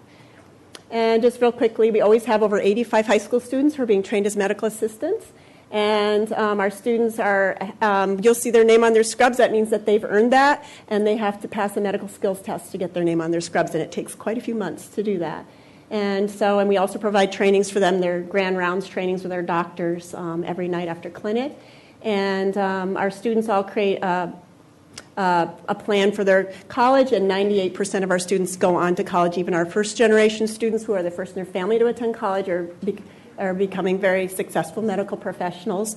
This year, we have 59 girls and 25 boys, and we have 46 of our interns are bilingual, and they represent 9 high schools. So that includes the private schools in East County, and they're 14 to 17 years of age. And we just selected our next 45 new students.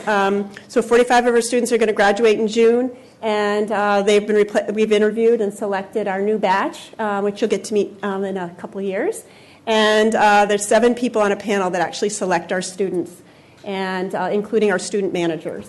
And the majority of the students we select are sophomores, although we do have freshmen. It's whoever interviews the best and who we feel will be the kindest and give the best care to our patients. And this is just some pictures of students in training. These are the medical skill sets they're tested on and that they pass. They actually present their patients each clinic night to a nurse. They practice what they're going to say to the doctor. The nurse highlights the key things they're going to want to share, make sure that they're ready, and then they present to the doctor. They follow up after the doctor presentation with their patient and do help with the case management and follow up. So they're really, really part of our medical team. So it's really cool.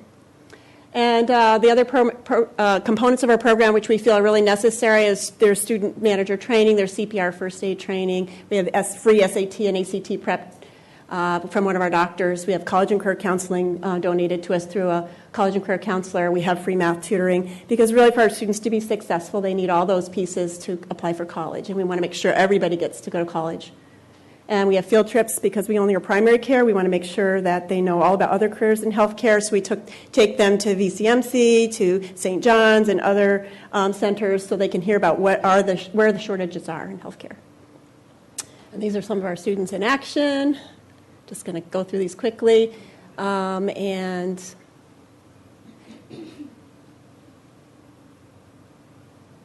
We have a lot of wellness programs. We offer free Zumba, free yoga, free fruits and vegetables, thanks to Food Share every week. So our students we have a hiking club. So our students help with all the different wellness programs we offer as well. And here you see we give out over 500 backpacks to help children be ready in East County to go to school. Their students help with that program. Of course, we have free immunizations, and that's our weight loss class up there. One of our students helped. And then we have a special, our interns who are completely bilingual are able to be part of our program called Salud, which is Student Advocates Leading Uplifting Decisions. And they do all of our outreach in the community. They have a newsletter. They go to the Latino markets at least twice a month and help with reaching people who may not have access to care or may not know they have high blood sugar or high blood pressure. They work with the Latino markets. We have 5 markets. No, we have 9 markets in 5 cities who are our partners. And they actually now, thanks to our students, offer healthy food options. And they put dots, as you can see, they're pointing to the dots, on the things that are good for heart disease and diabetes so that patients who are low literacy can just look for the dots. And they go back to make sure that the markets keep the right foods in the right places. and on the weekends, they're actually at the markets making it a business-friendly model, so the markets were quite concerned, what if we'd lose money when we offer soy milk or other things, and the students are making sure that the patients know and the community knows that's where you want to go for your healthy foods. So it's really working well. You see down at the bottom, the students meet monthly to make plans for what they're going to do the next month. They just finished their second Zumbathon. This is last year's Zumbathon. And we had over 80 patients participate and dance for 3 hours. And all the Zumba instructors donated their time, and it was a really great event. The students designed the T-shirts. They ran the whole thing. They had free childcare.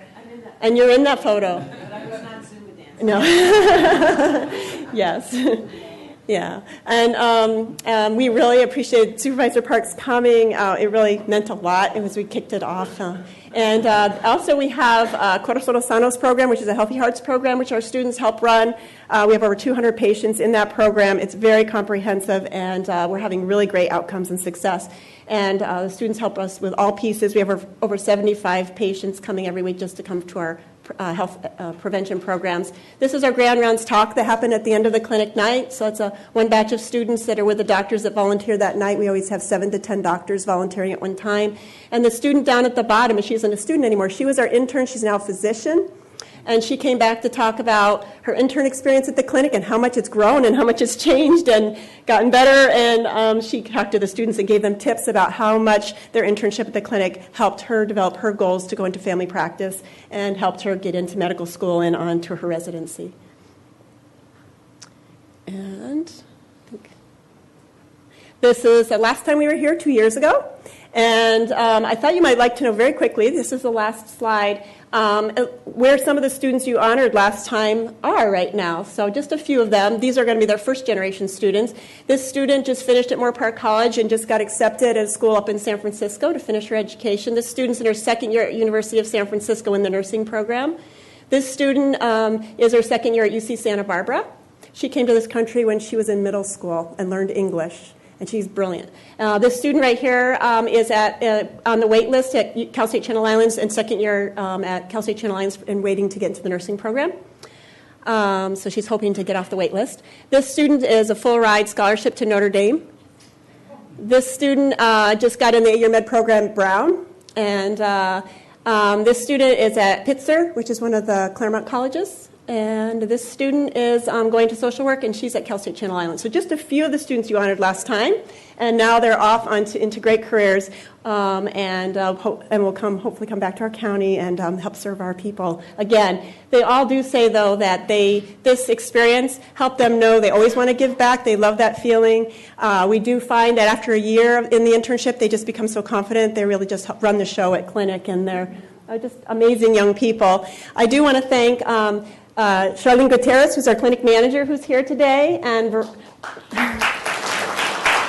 she does a great job of running the clinic, and Veronica Villa, who runs the team program and has been running the team program for the last 10 years. So now it's your turn. All the students, they're just super, and we are so grateful for them, and we know they're going to do great things in their life, and we're really, really glad we get to honor them this way. Thank you. Yes. I just want to thank you so much for the good work in Westminster. I had the opportunity to receive a presentation from your office and Supervisor Parks, but we're in really good hands, Mike, VCMC. We got a lot of doctors right here in front of us. So I want to thank all of you, the students and all the volunteers that you have over at East County, and hopefully maybe one of these days we'll bring it to West County. But I want to thank all those beautiful youth that you have here, and thank you so much for your excellent work. Thank you. Thank you again. Thank you. We're going to take photos, I think, right now. And that was a very quick presentation, but it was so full of great information. The doctors that you have there are so wonderful, too, that we as patients, usually get 3 minutes of our doctor's time, but here are these doctors that are giving their time and being able to ask them questions and help them. I think that is just so wonderful that you have not only wonderful students, but also the physicians and staff and others there. It just works out so well. And I'd love to see, it is a growing program. You're doing more outreach in the community. It's so needed. And it is great that I think people out in my district, they don't think that there are low-income people, but there are, and just as there are in Supervisor Zaragoza's, the need is out there throughout the county. So it's great that you're looking at also going to West County, too. And it's bilingual, too, which is, I think, Right, extremely everything important is for the family. Making sure that they have the proper diets and make sure that they go out there in the grocery stores and that they sell the proper food and vegetables and so forth. Yeah, Very good. Prevention, that really is the key. It's a lot less expensive, and it makes for a better, healthy quality of life for us all. So we do have certificates. My assistant Venice has helped put those together. And Lourdes, great. So are we going to each do one? Yes, like a graduation ceremony. Right. We'll be on either side and be able to help hand these out. Okay, thank you. I think we have two Okay, shall I start then? Go ahead and start. Yeah, sound good. We have Justin Aguilar. Fatima Andres. Thank you.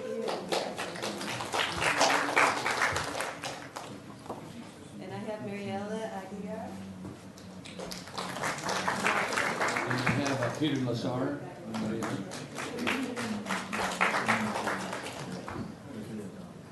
And Jocelyn Correa. And Sammy Cotto.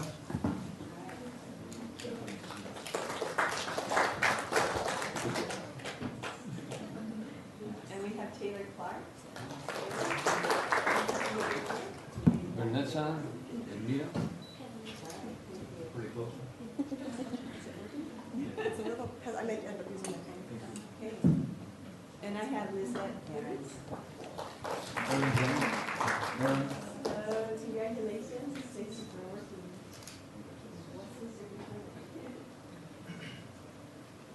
And Laura Cruz. And Emily. Thank you. How do you pronounce her? Emily. Thank you. And we have Sarah Daniels Aiden. And Alejandra Rodriguez. Sarah. Thank you. Congratulations. There it is. And Lindsay Dickerson. She's Rashad. Lindsay. Thank you.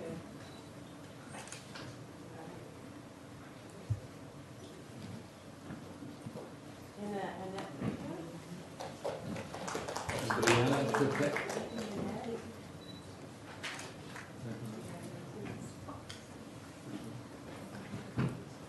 And we have Brenda Gilliam. And Daniel Mendoza.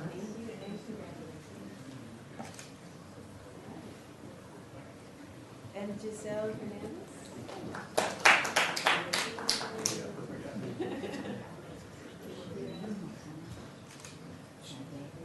Shireen Mohammed. Pretty close.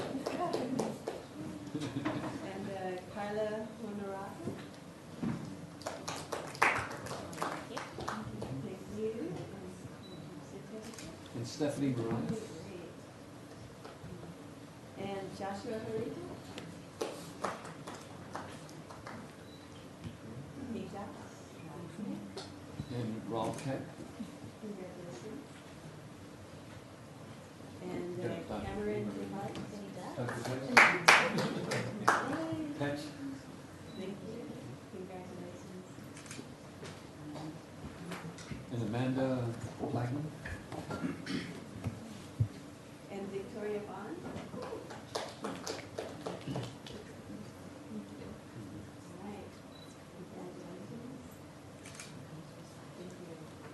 April Sanchez.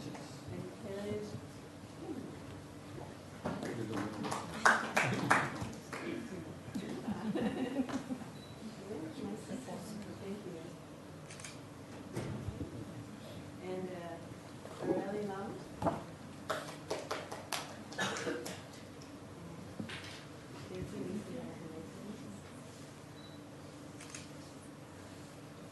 And Cassandra Lopez. Cassandra. Congratulations. And Ellen Law.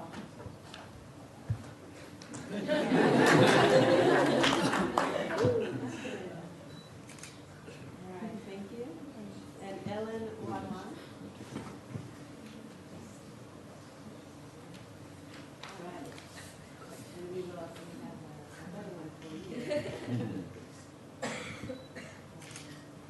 Well, how many of you are interested in going into the medical field? That's what I want to know.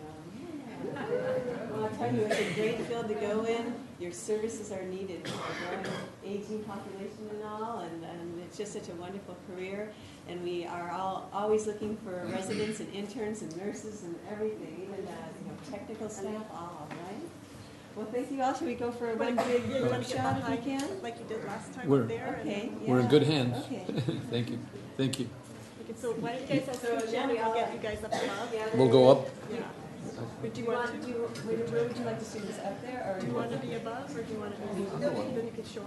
Or- Would you like students? No. Here? The students here, and then we go up. It's above, like the picture last All time. right, we're going to mimic that picture, so we're Unless going. you want to be down here.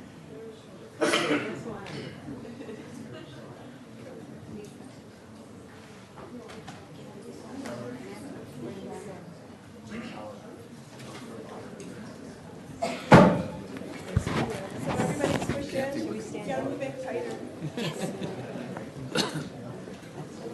You guys need to switch it. Come on, Brian. There we go, that's good. A little more tighter. You need to all still, maybe come in front. You three girls right here, can you squeeze in a little bit more? Get in more. There you go. That's right.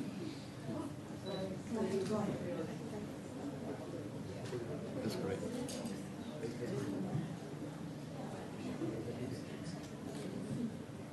Kathy, they do the work.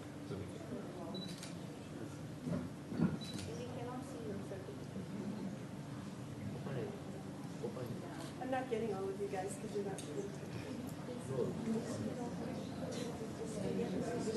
All the parents get it? What the Come parents? to the front. Oh, wait a minute. Hey, Pete, look at your mom. I'm going to do this.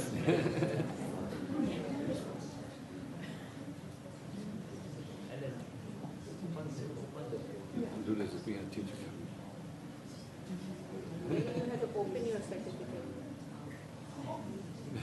Well, you parents should be very proud. You have some wonderful kids here. Perfect, thank you. So we had to have the first.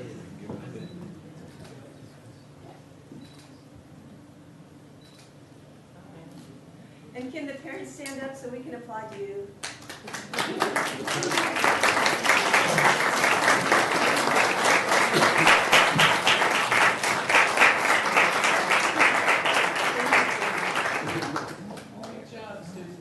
Thank you. Thank you, Lisa.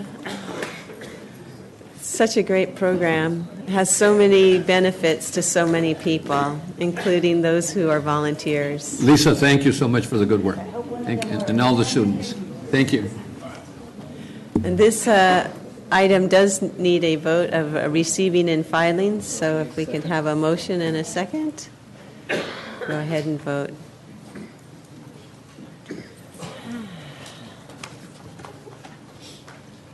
Okay, and then we'll now go to our 10:30 time certain. And that's item 29, correct? And this is a presentation of a proclamation proclaiming April 4th through 10th, 2016 as National Public Health Week. And it's appropriate to be following that item, wasn't it? And then we have Rigo here, who has a presentation for us, and then I'll come down with a resolution, too. Okay. Turn it over to you. Great. Good morning, Chair Parks, members of the board, Mr. Powers. It's a pleasure to be here before you, and on behalf of the over 350 dedicated, professional, and talented public health employees in our department, we thank you for this resolution proclaiming National Public Health Week here locally. And in order to receive that more fully, I thought I'd share a few slides that gives a snapshot of the health of our county, especially in light of some new county health ranking findings that came out recently. So I'm going to go through these slides fairly quickly. So as you know, the theme at the national level for National Public Health Week that is celebrated every year, the first week of April, for this year the theme is the Healthiest Nation 2030. And it's bringing attention to the goal at the national level to become the healthiest nation in one generation. Because right now, children, actually in the year 2000, it was estimated that children born in the year 2000, in that decade, had, if the trajectory continued with childhood obesity and other health issues, that generation would have worse health outcomes and a lower lifespan than the current generation. And as you know, each generation, each year, the life expectancy and the life outcomes are better, but if we were to continue in that trend, it would not be good. So at the national level, then, the theme is that, healthiest nation by 2030.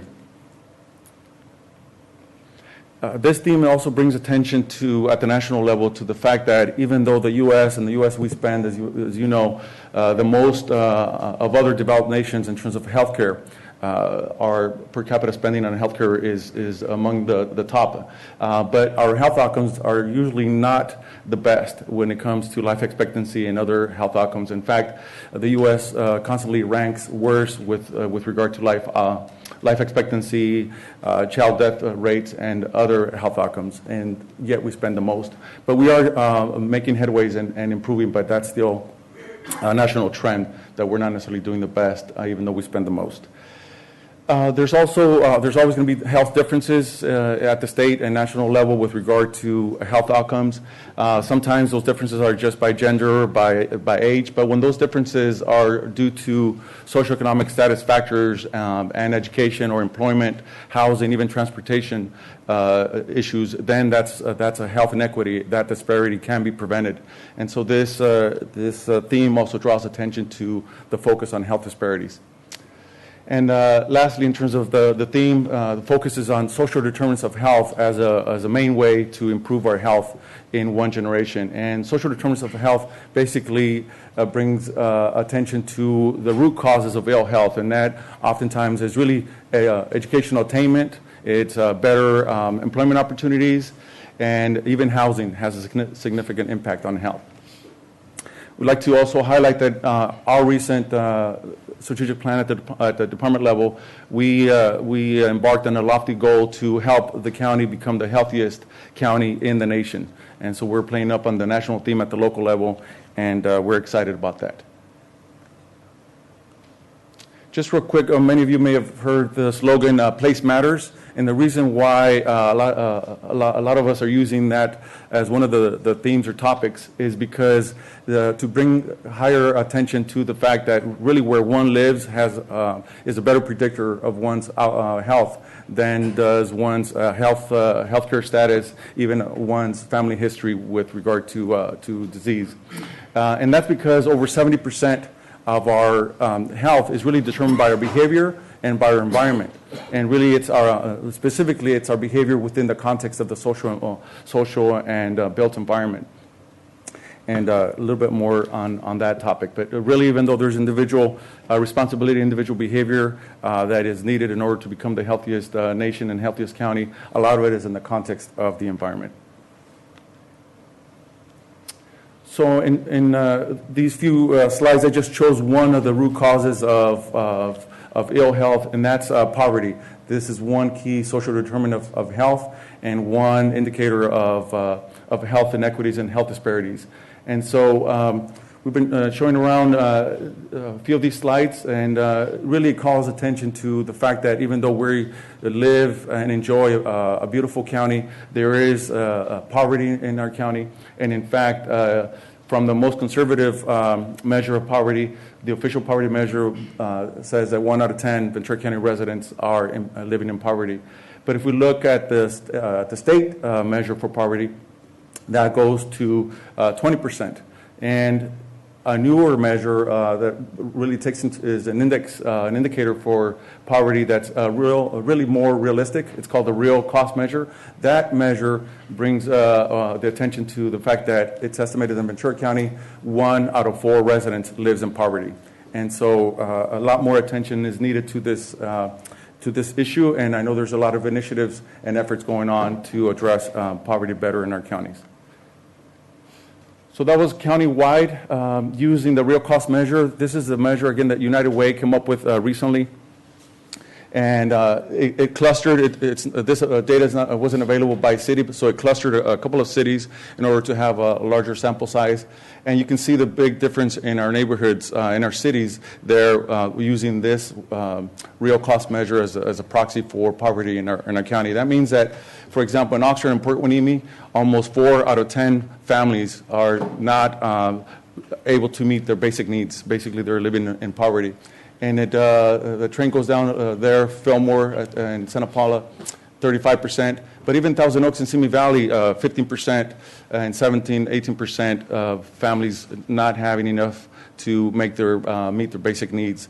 And even within some of these cities, there's zip codes and census tracts that have much higher rates of poverty than those. Now, just as poverty is a great predictor a major predictor of one's ill health, a leading indicator in terms of leading up to a good health is actually educational attainment. And so this slide combines those two, poverty and educational attainment. Basically, the greenish bar is less the official poverty measure, one of the measures for poverty, whereas the brown orange color is a real cost measure. And you see that those that are on the first two graphs bars, less than high school, and the poverty is very high, up to 60% using the real cost measure of folks that don't have a high school diploma live in poverty. But you see the next graphs leading up to high school diploma, some college, all the way to the right, and that is college degree or higher. And you see that the poverty rates using the two measures there much, much smaller. So there's a strong correlation, therefore, with one's higher educational attainment with having lower poverty.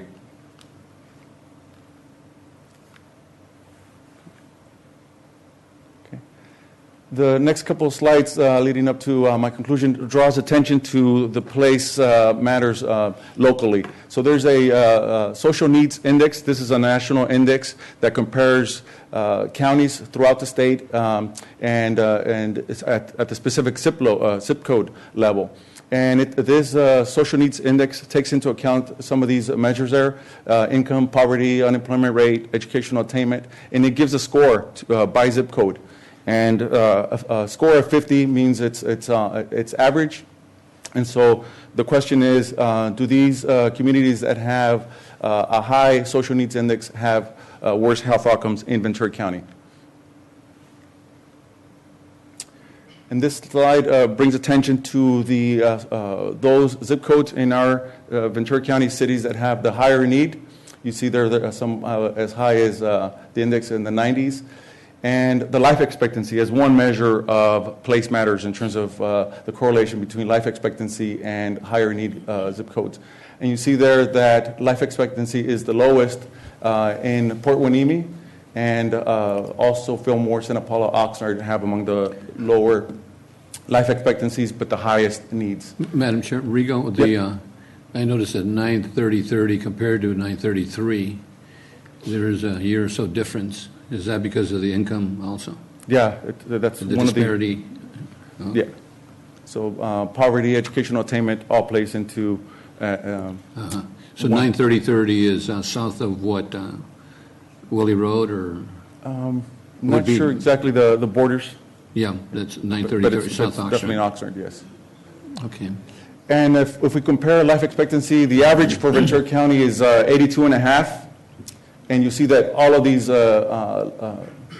high-need zip codes have a life expectancy lower than the county average.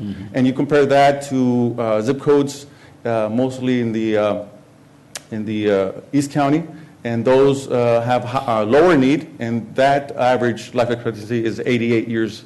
So you see a big difference between 79 and 88 years of life in our own backyard, in our community, based on the social needs index. But it's all not bad news, and this is my concluding slides. Actually, again, we live in a beautiful county, the most desirable county to live in. We do have a lot going for us, and in fact, the just recently released National County Health Rankings findings came out, and we're happy to report that we've moved up in terms of a previous report ranked us at 14 when it comes to health outcomes, and now we're 8th of all counties in the state. So we're trending in the right direction. The county health rankings also split not only the findings by health outcomes, but the health factors that influence the health outcomes. And in the health factors, they're listed there on the right. We're not doing as well. We're 15th, and so there's room to improve. But it was definitely great news to move up from 14 to 8 in terms of health outcomes. Lastly, what are we doing as a public health department? Well, with the great support that we have at HCA administration, your board, and the CEO's office, and a talented public health workforce, and in fact, we have 2 individuals that developed this new campaign for us, the Lead, Walk, and Talk campaign that we're kicking off this week as part of our National Public Health Week celebration efforts. And 2 of our staff from California Children's Medical Services came up with this initiative on their own. They approached us and said, you know, let's bring more attention to what we can do as a public health department to achieve the healthiest county designation. And so we want to lead by example. As you know, with your support, we're the first in California to be accredited among local health departments. So we believe we're leaders. We're also walking the talk in terms of this week as an example. Tomorrow, Public Health is helping organize the 5K. We have among the largest number of county family participants in the 5K, and I'm happy to report that at least 50 public health employees will be participating in the 5K. That's also a record turnout. So we believe we're walking the talk. And then talk, you might wonder why talk has to do with health. Well, actually, in terms of, as you know, in terms of child development, it's very important to read to children. So we want to encourage reading. We also want to play up the importance of educational attainment. And so with that in mind, our staff came up with a great idea in terms of the talk topic. And we're collaborating with First 5 to do a couple of events where we're going to be distributing children's books and also reading to children on Thursday and Friday at our North Oxnard Public Health Office. So again, this is an exciting campaign that was just fleshed out by our staff, and it's a great campaign that we're going to be working throughout the year and report back next year in terms of how we're proud to lead, walk, and talk. And so I believe that was it. The last slide is just a reminder that the data that I presented, as well as additional data, is made available to you and to all Ventura County residents in an easy to access, easy to maneuver data dashboard, healthmattersinvc.org.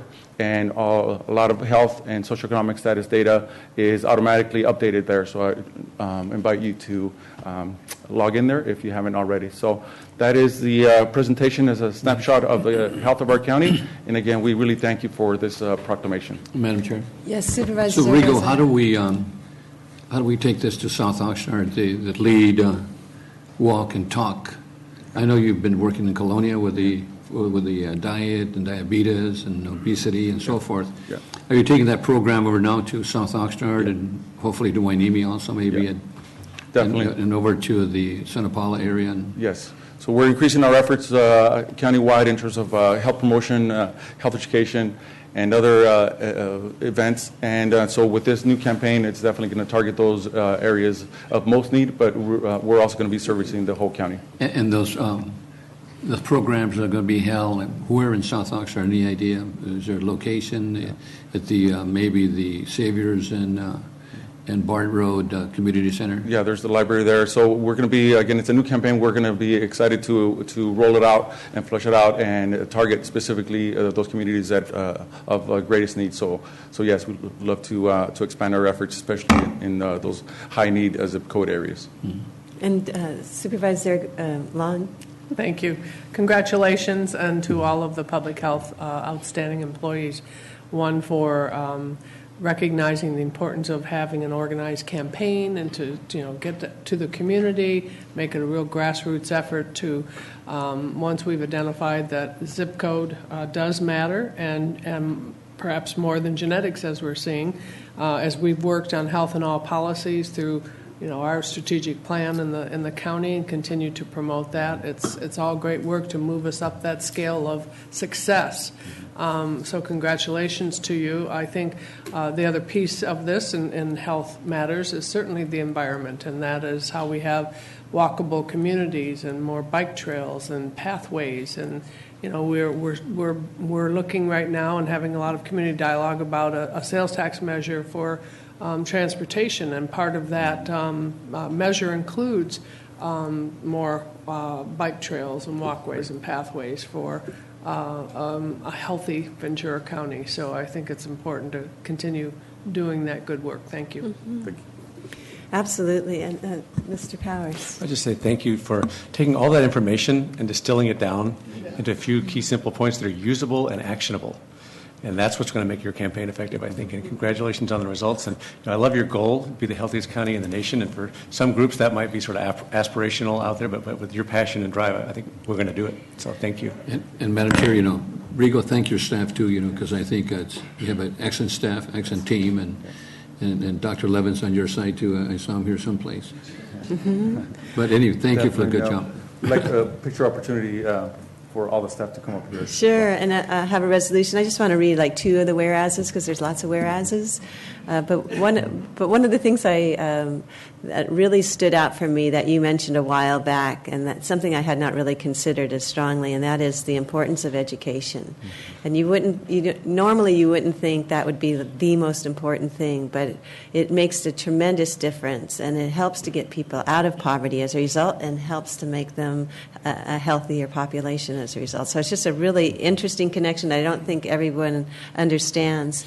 So the whereases that I want to read are very pertinent to what you're saying, that there are significant health inequities among people living in the healthiest areas compared to those living in the least healthy areas, and poverty is a key social detriment of health. In Ventura County, there are significant geographic disparities related to poverty, with almost 2 in 5 households in some areas living in poverty. But what also I think is an important whereas is that less than 5% of our nation's health care spending is focused on prevention.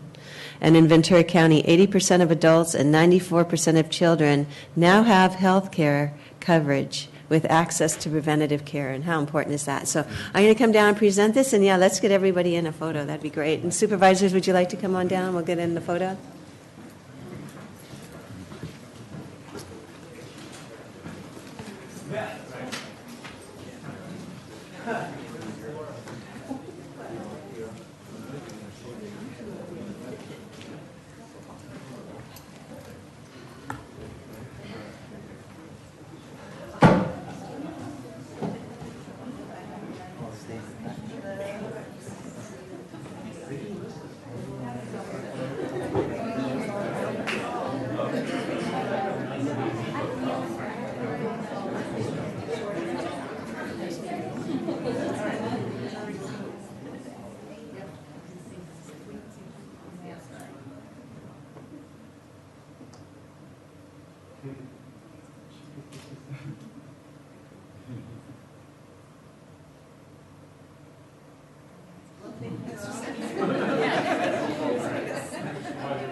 Okay, we have a receive and file on the proclamation. I have a motion and a second. If we could please vote.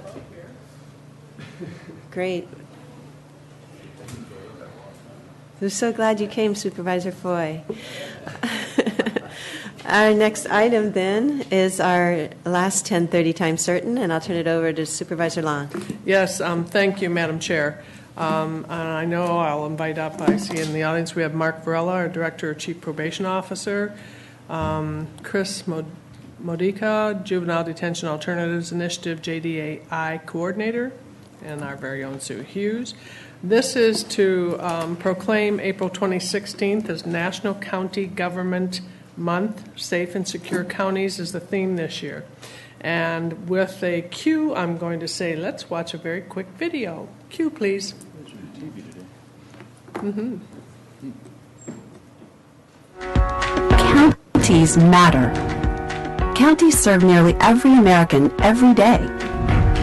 Urban, suburban, and rural, counties work with states, the federal government, and other public and private partners to keep our communities healthy, vibrant, and safe. Whether you're commuting to work or shipping goods around the globe, counties matter.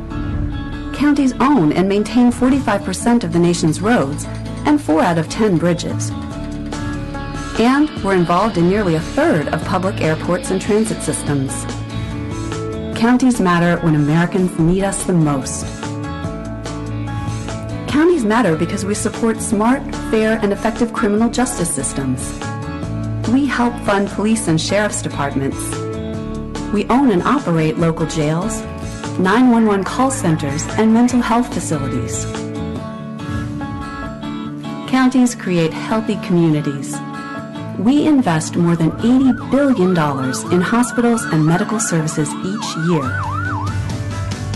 Counties matter because we invest in the lives of residents of all ages, improving their quality of life where they live and work. Counties are the building blocks of state, regional, and national economies. We support housing, recreation, and economic development. And we do so much more. From issuing birth certificates to administering elections. Counties employ more than 3.5 million people. In total, we invest more than $500 billion in our residents and our communities every year. Counties provide essential services we all depend on every day. That's why counties matter.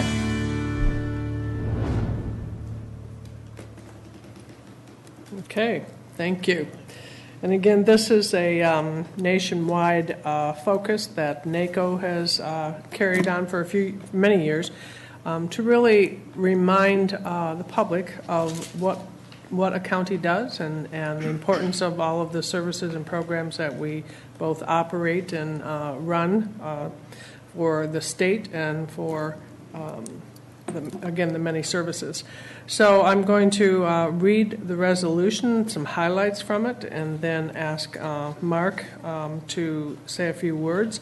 And again, the focus this year is on safe and secure counties. And I know that Mark will address more of that. So National County Government Month is held each April. It isn't the annual celebration. Again, the theme is safe and secure counties, and that we have over 3,069 counties that serve more than 300 million Americans, providing essential services that create healthy, safe, vibrant, economically resilient communities. And counties strengthen the safety and security of our communities through public safety, health care, welfare, and promoting local economies. And this is exemplified in many ways through law enforcement, emergency management, the judicial system, public health, behavior, mental health services, veteran services, workforce development, as well as social and economic services.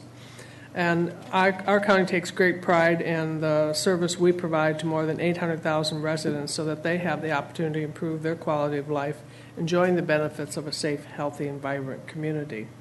It's exemplified by the County of Ventura's leadership in evaluating and implementing alternatives to detention and providing relevant services to youth in need through the Juvenile Detention Alternatives Initiative, Reducing Racial and Ethnic Disparities, JDA Red Collaborative, And it is through this collaborative that we strive to deter our youth from delinquent behavior, ensure they're treated in a fair and consistent manner. It's co-chaired by the presiding juvenile court judge and the chief probation officer, and includes representatives from schools, law enforcement, behavioral health, human services agency, community-based organizations. It's a great stakeholder group.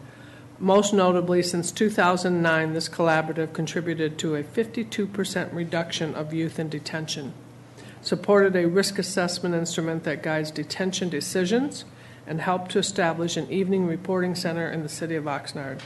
These efforts have benefited our community by focusing on probation youth with the greatest needs and leveraging the resources to help meet those needs and to help change their lives. So again, this is April. This is National County Government Month. This is Safe and Secure Counties, and I would invite up Mark Barella, our CPO. Good morning. Good morning. Madam Chair, members of the board, CEO Powers. Thank you for the opportunity to talk about juvenile detention alternatives. This is something that we started back in year 2001. That's when our relationship with the Annie E. Casey Foundation started. And if you remember, we were right in the middle of building a juvenile justice facility in Oxnard. We were a couple years off, but our old juvenile hall, which had a rated bed capacity of 84 beds, was averaging about 120 to 130 youth. So we just felt it was a good opportunity for us to take a look at how we manage youth coming into our custodial facilities. And the foundation had launched this nationwide initiative called Juvenile Detention Alternatives Initiative, and they were looking for jurisdictions who were interested in reducing the admissions of youth, low-level youth, into secure custody and finding community-based alternatives for the low-level youth, which would provide better outcomes. So we embraced it and been working for the last 15 years as one of California's. There's only a handful of sites in California that are JDAI sites. Ventura is one of them. So a lot of our work led to a lot of community-based programs that we've launched since then. And in 2009, we were part of several counties that received grant funding to look at our disproportional minority contact. And I've come in and given a couple presentations in front of your board on that particular issue and how well we've done. But in 2009, one of the things that we did really well is tighten up our data. Just really put some resources towards the data so that way it give us an accurate picture of the youth coming to our doors and if there was any way that we could manage them in the community with better outcomes. So with that, I'm just kind of laying the history. I'm going to hand it over to Chris Modica. Chris is a supervising deputy probation officer. He is also our JDAI Red DMC coordinator for our agency, and he spearheads the stakeholder group that Supervisor Long talked about. So Chris, I'm going to ask you to come on up. Morning. Morning. Well, first of all, thank you for this opportunity to present some of the successes that our collaborative group has accomplished over the last 6 years. Real quickly, to be a JDI site, you have to agree to comply with these core principles. And I can speak on every single one of these and give you real-life examples of how we do that, but we don't have enough time. So I'll just touch on two. The collaboration. We have a JDI collaborative group that meets every other month, and the stakeholders are comprised of the juvenile court judges, behavioral health, human services agency, law enforcement, the DA, the public defender, and several other community-based organizations.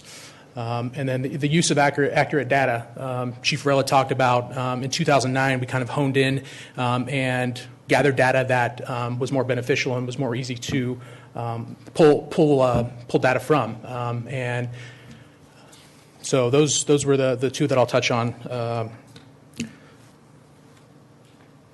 So this is pretty remarkable. So this is from 2009 up to 2015, and this shows that juvenile hall, actually in the county, experienced a 57% reduction in youth arrests. So in essence, we had almost 5,500 fewer kids that were arrested. So arrest, for these purposes, is two things. It's the one that everybody's thinking of. The law enforcement or probation officer comes in contact with the youth, and they arrest them, and they bring them to juvenile hall. But this data also includes youth that were contacted by law enforcement and were given a cite and then released to a parent. How does that compare to the state? We've seen this data, and it's pretty consistent statewide. Yes. Okay. We've seen a reduction, a So it's significant not reduction. just unique to us, No. Okay. No. That's great. So, I think a lot of this is, related to better training, more education for our schools, for our law enforcement, HSA, in identifying some of those risk factors much earlier than we had in the past. So we're identifying those factors, and then we're providing those resources sooner rather than later. So we're deterring a lot of these youth getting arrested or coming in contact with law enforcement again. So this slide is reference to admissions to secure detention. So let me explain what admissions to secure detention is. So we have youth that come into our facility, and we're going to call that, for purposes of this presentation, booked. So we have youth that are booked, and based on their risk factors, the risk assessment screening, they could be lodged in one of our detention units. So those are the kids we're considering admitted to secure detention, different than booked. It's those that we end up keeping. So between 2009 and 2015, we had a reduction of over 50% into secure detention. And another important thing to point out, too, was our average daily population. And what I mean by that is it's youth that are in detention, not youth that are serving commitment, but those youth in detention awaiting a court hearing has been reduced by 64%. So it's pretty remarkable. Excuse me. And this, I think, is, for at least myself, this is an amazing statistic. So in 2009, violations of probation bookings for violation of probation were at 216. And through a number of different efforts, which included revitalizing and redoing our risk assessment instrument and actually utilizing it, and a number of other things, we had a reduction 75%. So that's in part of having more options for violations of probation. We have a matrix that we use, a violation matrix. We have the evening reporting center. So if you violate, instead of booking them at juvenile hall, we give them an opportunity to remain in the community. We have a lot of graduated responses to those violations. We offer incentives. And really, it came down to a lot more oversight of what was coming into juvenile hall.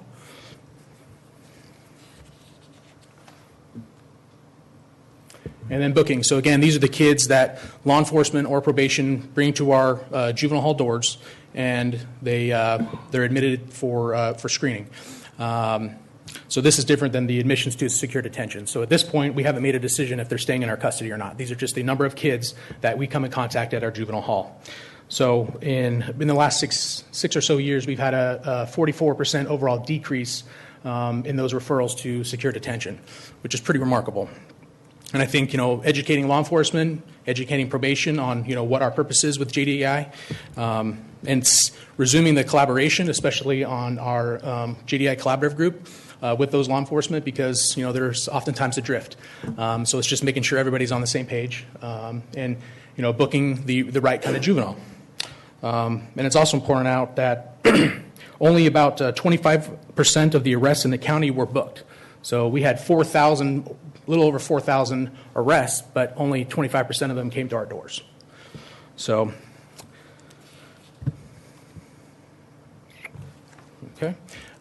Is there any questions about this? So I would love to speak more about this, but I know my time is limited. But I think, our collaborative has done a remarkable job in the last 6 years, and we're continuing to do that kind of work, targeting more specific populations to see, improvements in those areas that we identify as needing some more attention. Thank you. Chief. And Mr. Powers. Thank you, Chair Parks. I would just like to say something. Two things real quick. One, first of all, thank you to Supervisor Long for bringing this forward. I don't know how many times we're all out in the community doing presentations and the people are just knocked out because they had no idea that the county provided all these different services. So we can't do this enough. It's not intended to be self-aggrandizing. It's intended to share information with the public and the taxpayers who are funding these services. So I think it's great that we're doing this. This program is amazing. I mean, and this is a great story that people should know about. I mean, a 64% reduction in admissions and incarcerations in our juvenile facility. I mean, there's a ton of work going on, and they're too modest to talk about it, I think, because they don't want to take credit for it. But I'm telling you, it's great work by probation, schools, HSA. Just hats off to you. It's an amazing story. People should know it. And I appreciate those comments. Thank you.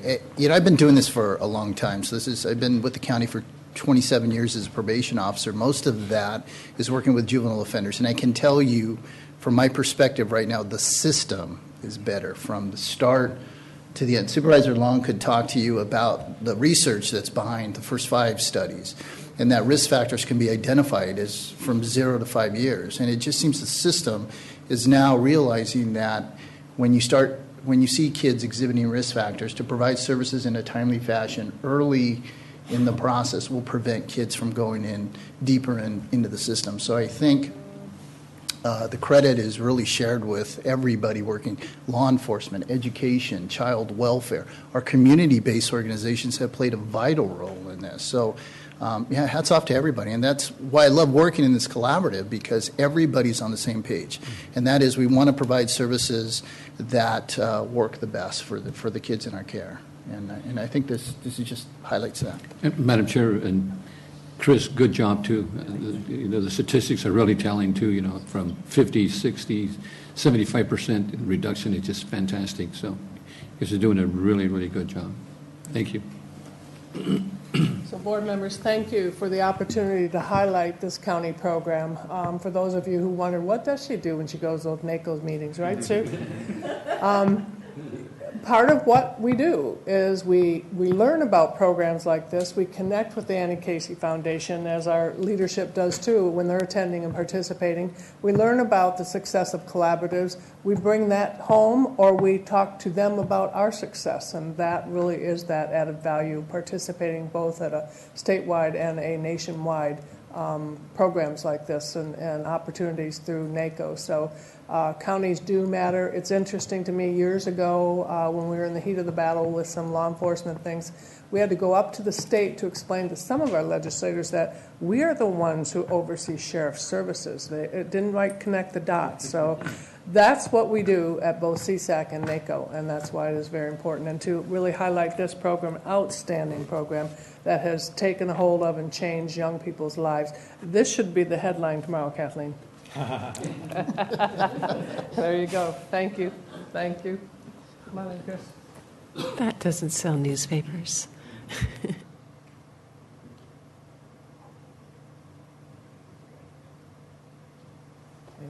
Thank you. Thank you, Sue, for being here, participating. Appreciate your good work. Thank you. Thanks. Thank you, and thank you, Supervisor Long, for bringing this forward. Thank you, Mark. Good job. And now, I believe we're going on to our last item on the agenda, which is our 11 a.m. time certain. And this is a second hearing on an item that's been before us a few times already. And Madam Chair, members of the board, Mr. Powers, I'm Jim Dembowski from Human Resources. I come today before you with a recommendation that you conduct a second public hearing regarding a proposed clarifying amendment to Article 4 of the Ventura County Ordinance Code, specifically as it relates to entry into the Ventura County Civil Service by way of what has long been known as a lateral transfer from other merit-based personnel systems. At the conclusion of that hearing, we recommend that you adopt that clarifying amendment. As I think is well known, as was alluded to by the chair, this matter has been the subject of relatively thorough public debate and vetting in 2 prior meetings. I respectfully request that unless otherwise directed, rather than to reiterate those positions, I'd like to just respond to any questions. okay, it's before us again. It's the same language as last time. Yes. We have a motion and a second, and that passes. Thank you. And I believe that concludes our Board of Supervisors meeting. With no closed session, I will just adjourn the meeting.